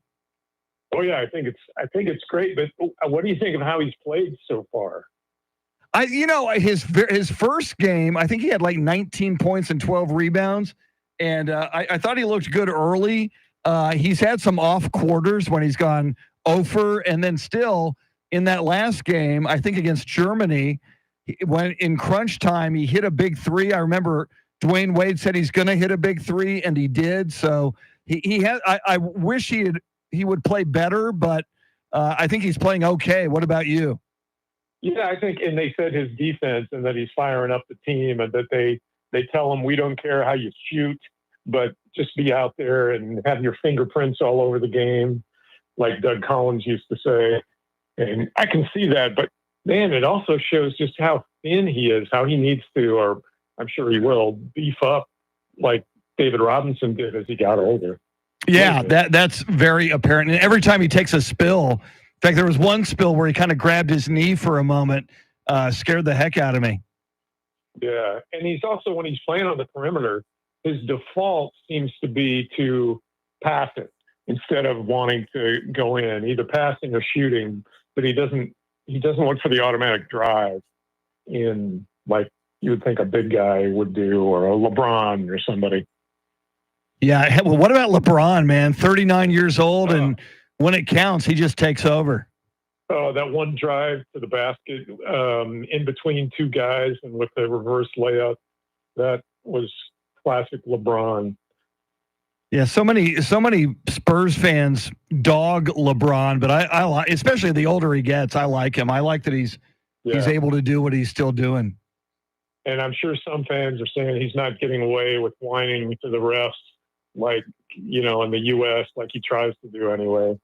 But I know my son would say that because he's a LeBron hater. And most NBA fans are, unless he's your guy. So most Spurs fans I talk to can't stand him. I think Andrew Zimmel doesn't like LeBron.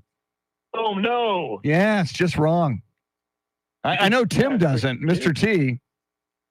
And Charlie doesn't like anybody, so I'm sure he doesn't. Well, it's true. I'll be back in a sec. Okay. Thanks.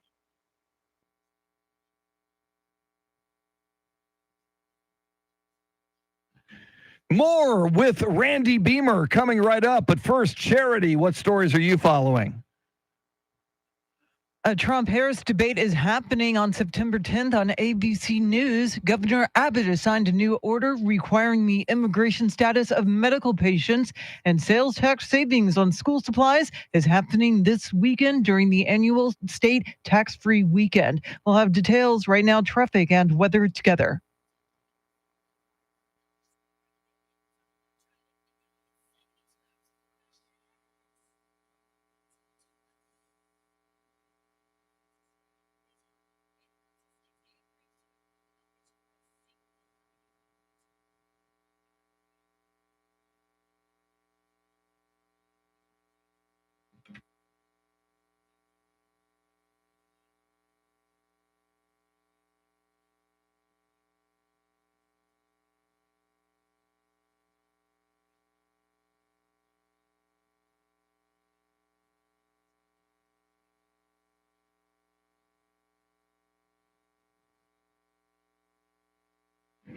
Weather Channel forecast. Just remember this number, 100, because we'll be flirting with 100, maybe even more throughout the weekend as a high. Overnight lows in the upper 70s. Right now, 77 in Leon Valley, 78 in Bernie. It is clear, and 79 at News Radio 1200 WOAI.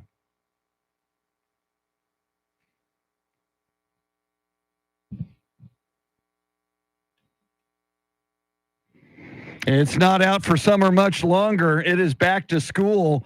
San Antonio's first news. Charity McCurdy, I'm Chris Duell. Mr. T off today. He will be back on Monday. It is Fridays with Beamer. We are talking with Randy Beamer, host of On the Record on KLRN, 7 o'clock on Thursday nights. And you can catch all episodes on demand at klrn.org. And Randy, I know you're covering this. I'm hearing about this COVID spike in San Antonio. I've gotten complacent with my COVID boosters. It's been over a year. I hear there's a new vaccine coming. I'm trying to figure out, should I get a booster now or wait till the next vaccine variation? What do you think? Well, we talked to Dr. Jason Bowling, the guy at UT Health and University Health this week, and he says there's a new vaccine coming out. He's not sure exactly when, but it's going to be late August, early September.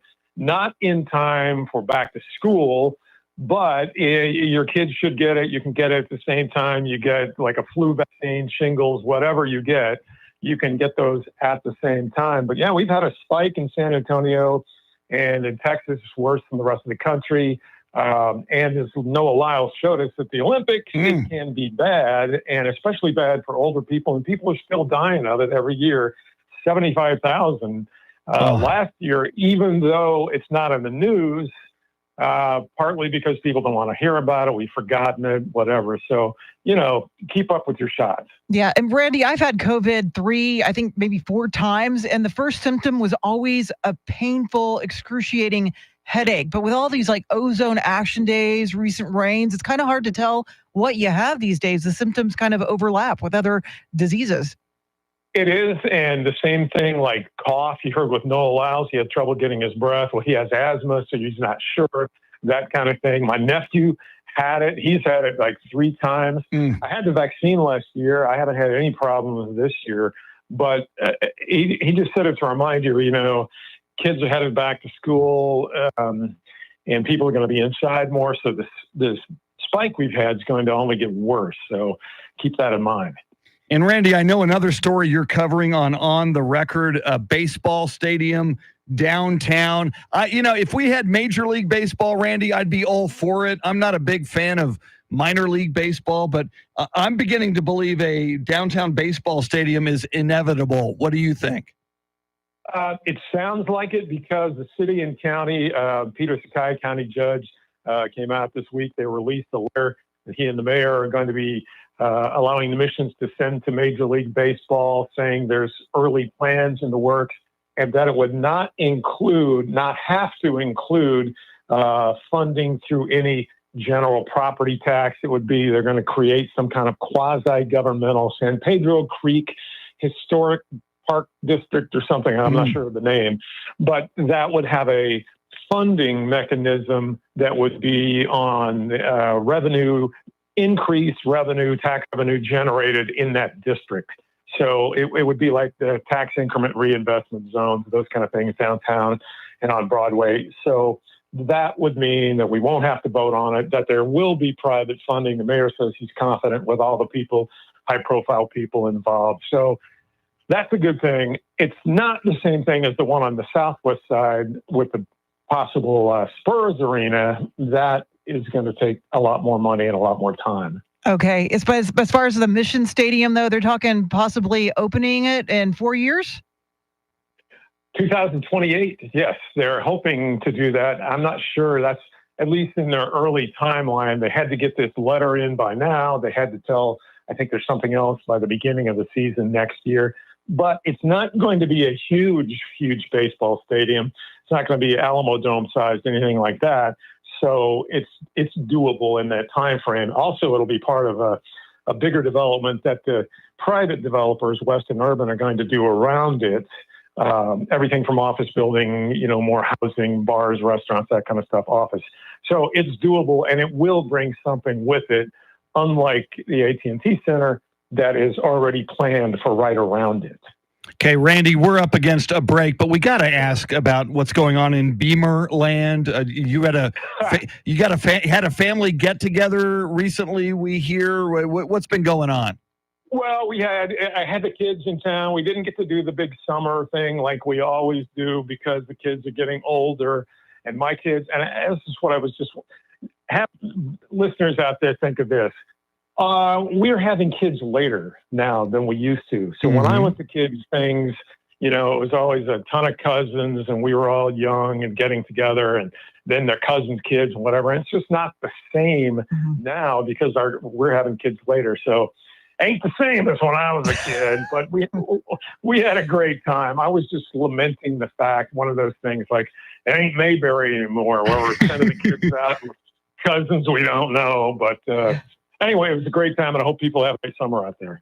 Absolutely. Randy is a great follow on social media. Be sure to check out his Facebook page. Check out Randy Beamer on Instagram. As you know, he's a filmmaker. He's a photographer, so you get amazing stuff from Randy. And, of course, his program, On the Record, KLRN, new episodes on Thursday nights, and you can catch every episode on demand at klrn.org.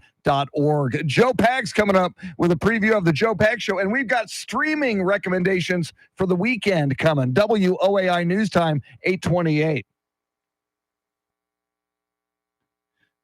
Thank you, Randy. Great stuff. We appreciate it, man. Thank you, Chris. Sorry to go so long. Y'all have a good one. No, we love it. We love every minute, man. Thank you so much. We'll talk to you next week. See you. All right. Take care. Bye-bye.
8:33 is our time. San Antonio's first news. It is Friday. Good morning. I'm Charity McCurdy. Among our top stories, at least one debate between Trump and Harris has been set.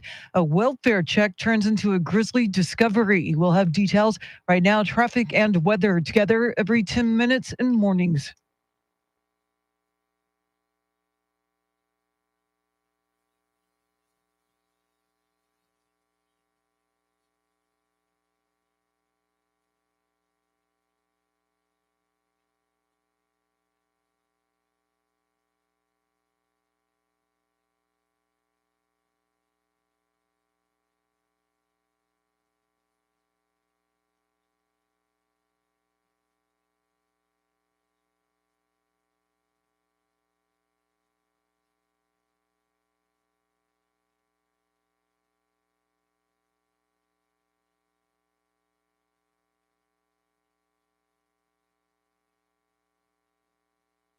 Your Weather Channel forecast for this Friday. Heat advisory, sunshine, a high near 100. Tonight's low in the upper 70s. Right now, 81 degrees.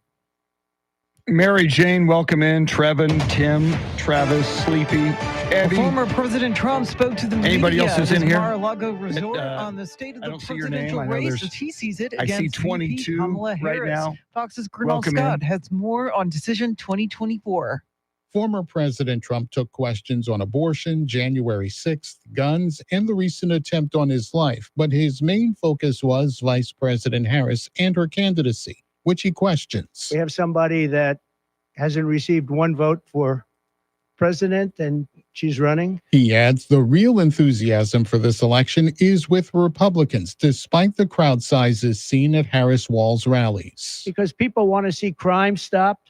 They want to see a country that's respected. The former president also proposed a revised debate schedule with 3 dates on 3 networks. The vice president has only committed to a debate already scheduled. Gernal Scott, Fox News. Meantime, Democrat VP nominee Minnesota Governor Tim Walz's military record continues to face scrutiny from Republicans. Before boarding Air Force Two in Michigan, Kamala Harris defended her running mate. I praise anyone who has presented themselves to serve our country, and I think that we all should. Walz served 24 years in the Army National Guard before retiring in 2005 as he ramped up for a congressional bid. Republicans argue that Walz was trying to avoid being sent to a combat zone in Iraq. Robert F. Kennedy Jr. will be on the ballot in Texas this fall. Stephen Pickering has more.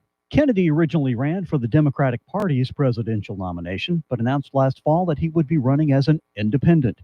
Texas law requires independent candidates for president to submit a petition signed by more than 113,000 Texans who are registered voters but did not vote in either the Republican or Democratic Party primaries in March.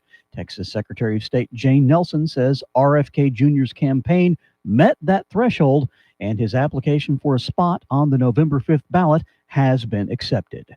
Well, the back-to-school sales tax holiday is underway. The annual retail event started just after midnight. Most clothing, school supplies, footwear, and backpacks that sell for under $100 qualify for the exemption. The waiver applies to purchases made in person or online. It continues until midnight Sunday. Well, a dead man's body has been found in a chained-up fridge at an East Bexar County home, and now the victim's son is in police custody. Family members called Bexar County Sheriff's Office for a welfare check on a 78-year-old man at a home on Rustic Trail. When deputies arrived, they rang a Ring doorbell, and a man claiming to be the victim told them he was fine and didn't need anything. Deputy got the sense that it was not him.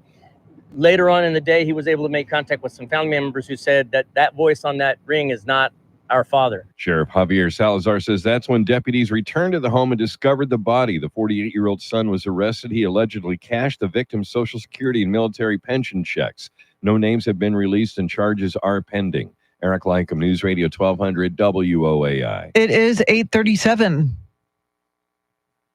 Traffic and weather together in a minute, but first, a check of your money and the world of business. We welcome in Ed Corey live at the Bloomberg News Desk.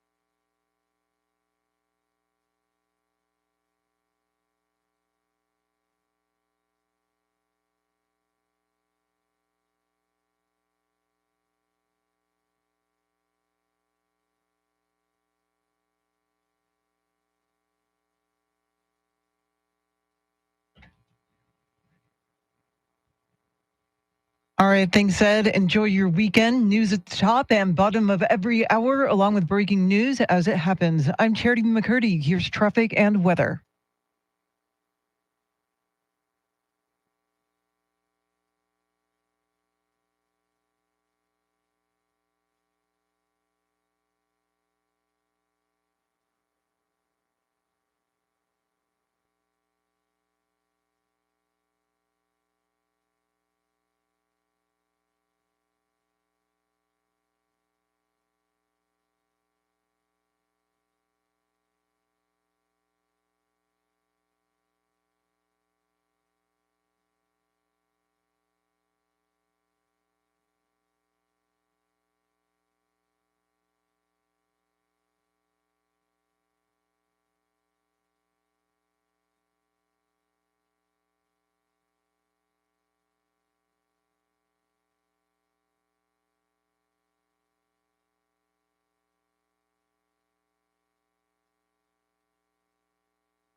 San Antonio's first news. Our playlist today, a back to school playlist. It's also a Red Friday. We are wearing red to remember everyone deployed until they all come home. If you're watching us on the YouTube video stream, you see Charity and me wearing red. Mr. T with the day off. He wears red on Fridays. He'll be back on Monday. Before we give you some streaming recommendations for the weekend, let's check in with Joe Pags from the Joe Pags Show. Joe, what have you got on the show today?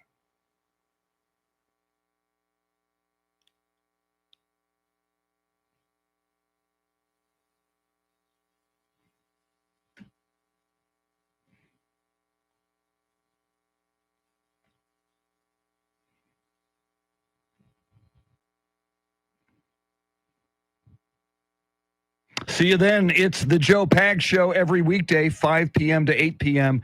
Be sure to catch it right here on 1200 WOAI. One of my favorite things to do on the weekend is find some good programming to stream, and we bring you our streaming recommendations on Fridays. I know you're very busy, Charity, with back-to-school preparations, but any streaming programming on your radar? Well, I just finished the final season of The Crown, the part where Prince Charles and Camilla wed in 2005, and Queen Elizabeth, has this internal struggle about whether she should pass on the crown to Prince Charles, but ends up retaining it and decides she's still fit to serve. So it was just a well done series. I can't say enough about it. But on my radar is also on Netflix, Joe Rogan, Bird in the Boats. It's gotten mixed reviews. I know it was taped live at the Majestic Theater in San Antonio. For that reason alone, I want to check it out. Very, very cool. I will definitely check that one out. Andrew Zimmel, what is on your streaming radar?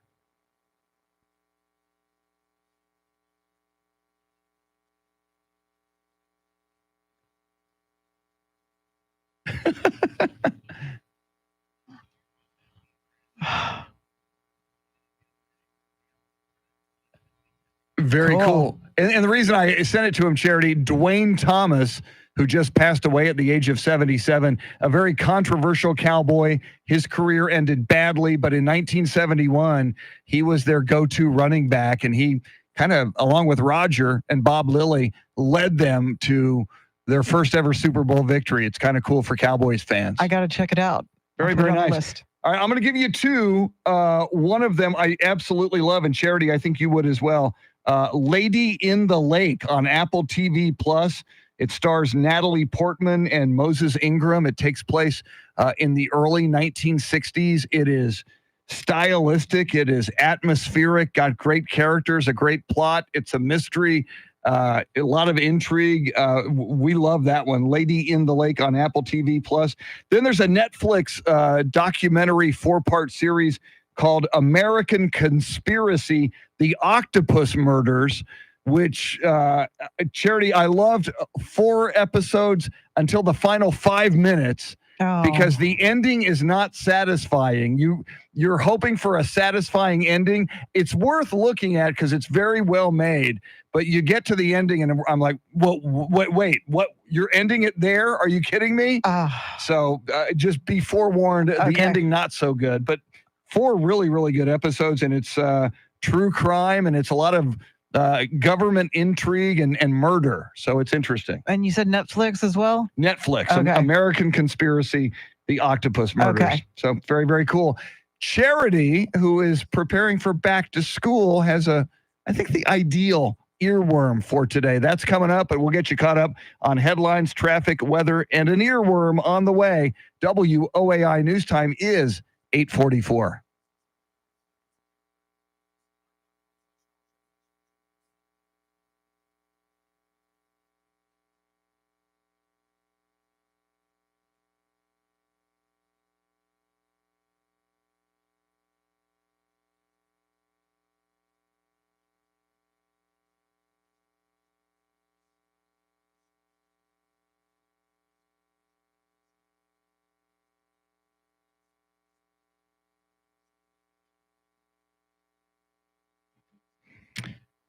Thanks for hanging with us, everybody, on YouTube. I see Travis, Connie, Tim, Mary Jane, Trevin. Will the ABC moderators be doing real-time fact-checking, or will it be like the CNN debate? Otherwise, what's the point if neither candidate gets any pushback? Yeah, what's hard about it, Trevin, and I'm a fan of real-time fact-checking, but it's sometimes some things are said that are so subjective, it's kind of hard to fact check, but hopefully it's done well. See, Travis, Sleepy, Tommy Miller, Eddie Lozano, anybody else who's in here right now, thanks for hanging out with us. If I don't get a chance to tell you before 9 a.m., have a great weekend. Tomorrow, 2:30 p.m., it's on Peacock. I imagine it's also on NBC because it's such a big deal. The gold medal game, Team USA versus France, Victor Wembanyama versus America. It's going to be a lot of fun. It's going to be my television viewing highlight of the weekend.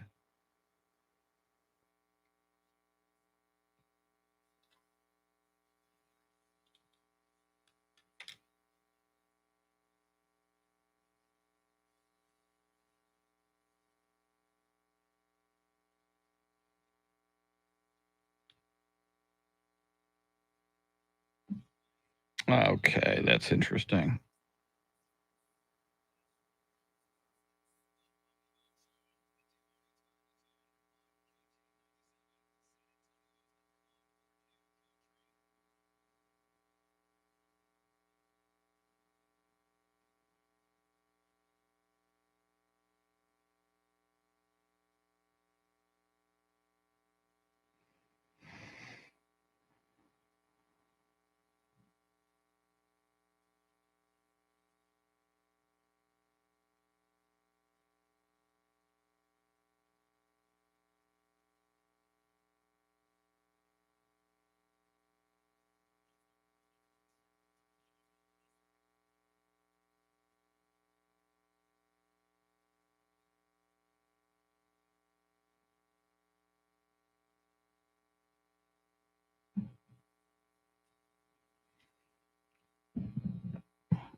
Coming up, Charity McCurdy with a very appropriate earworm. But first, Charity McCurdy with all the big news stories. Charity, what are you following? ABC News says Vice President Kamala Harris and former President Trump will debate on September 10th. A third teen has been arrested in connection with that foiled attack on now canceled Taylor Swift concerts in Austria. And back-to-school shopping is in full effect during the state's annual tax-free weekend. We'll have more coming up. Right now, traffic and weather together.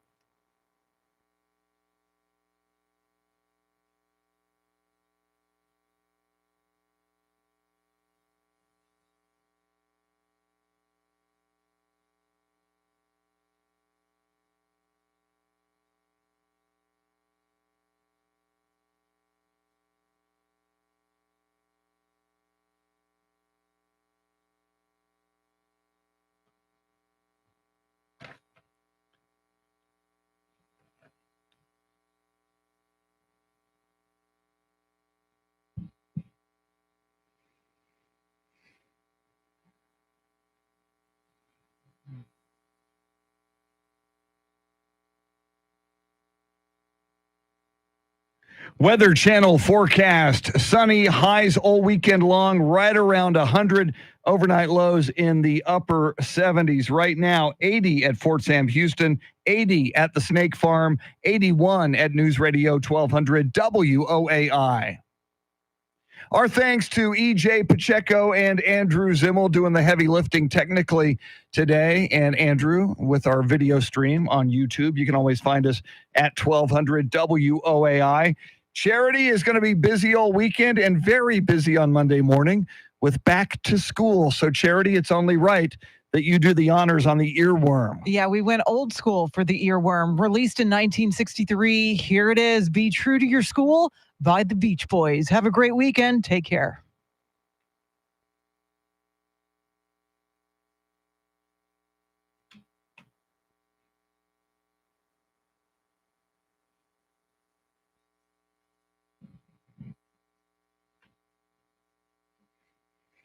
See y'all later. Thanks for hanging. Be safe this weekend. Go Team USA, but Victor Wembanyama, may you score 50 points. I want USA to beat France by 1 point, 91-90, with Victor Wembanyama scoring 50 for France. I can dream. Have a great weekend.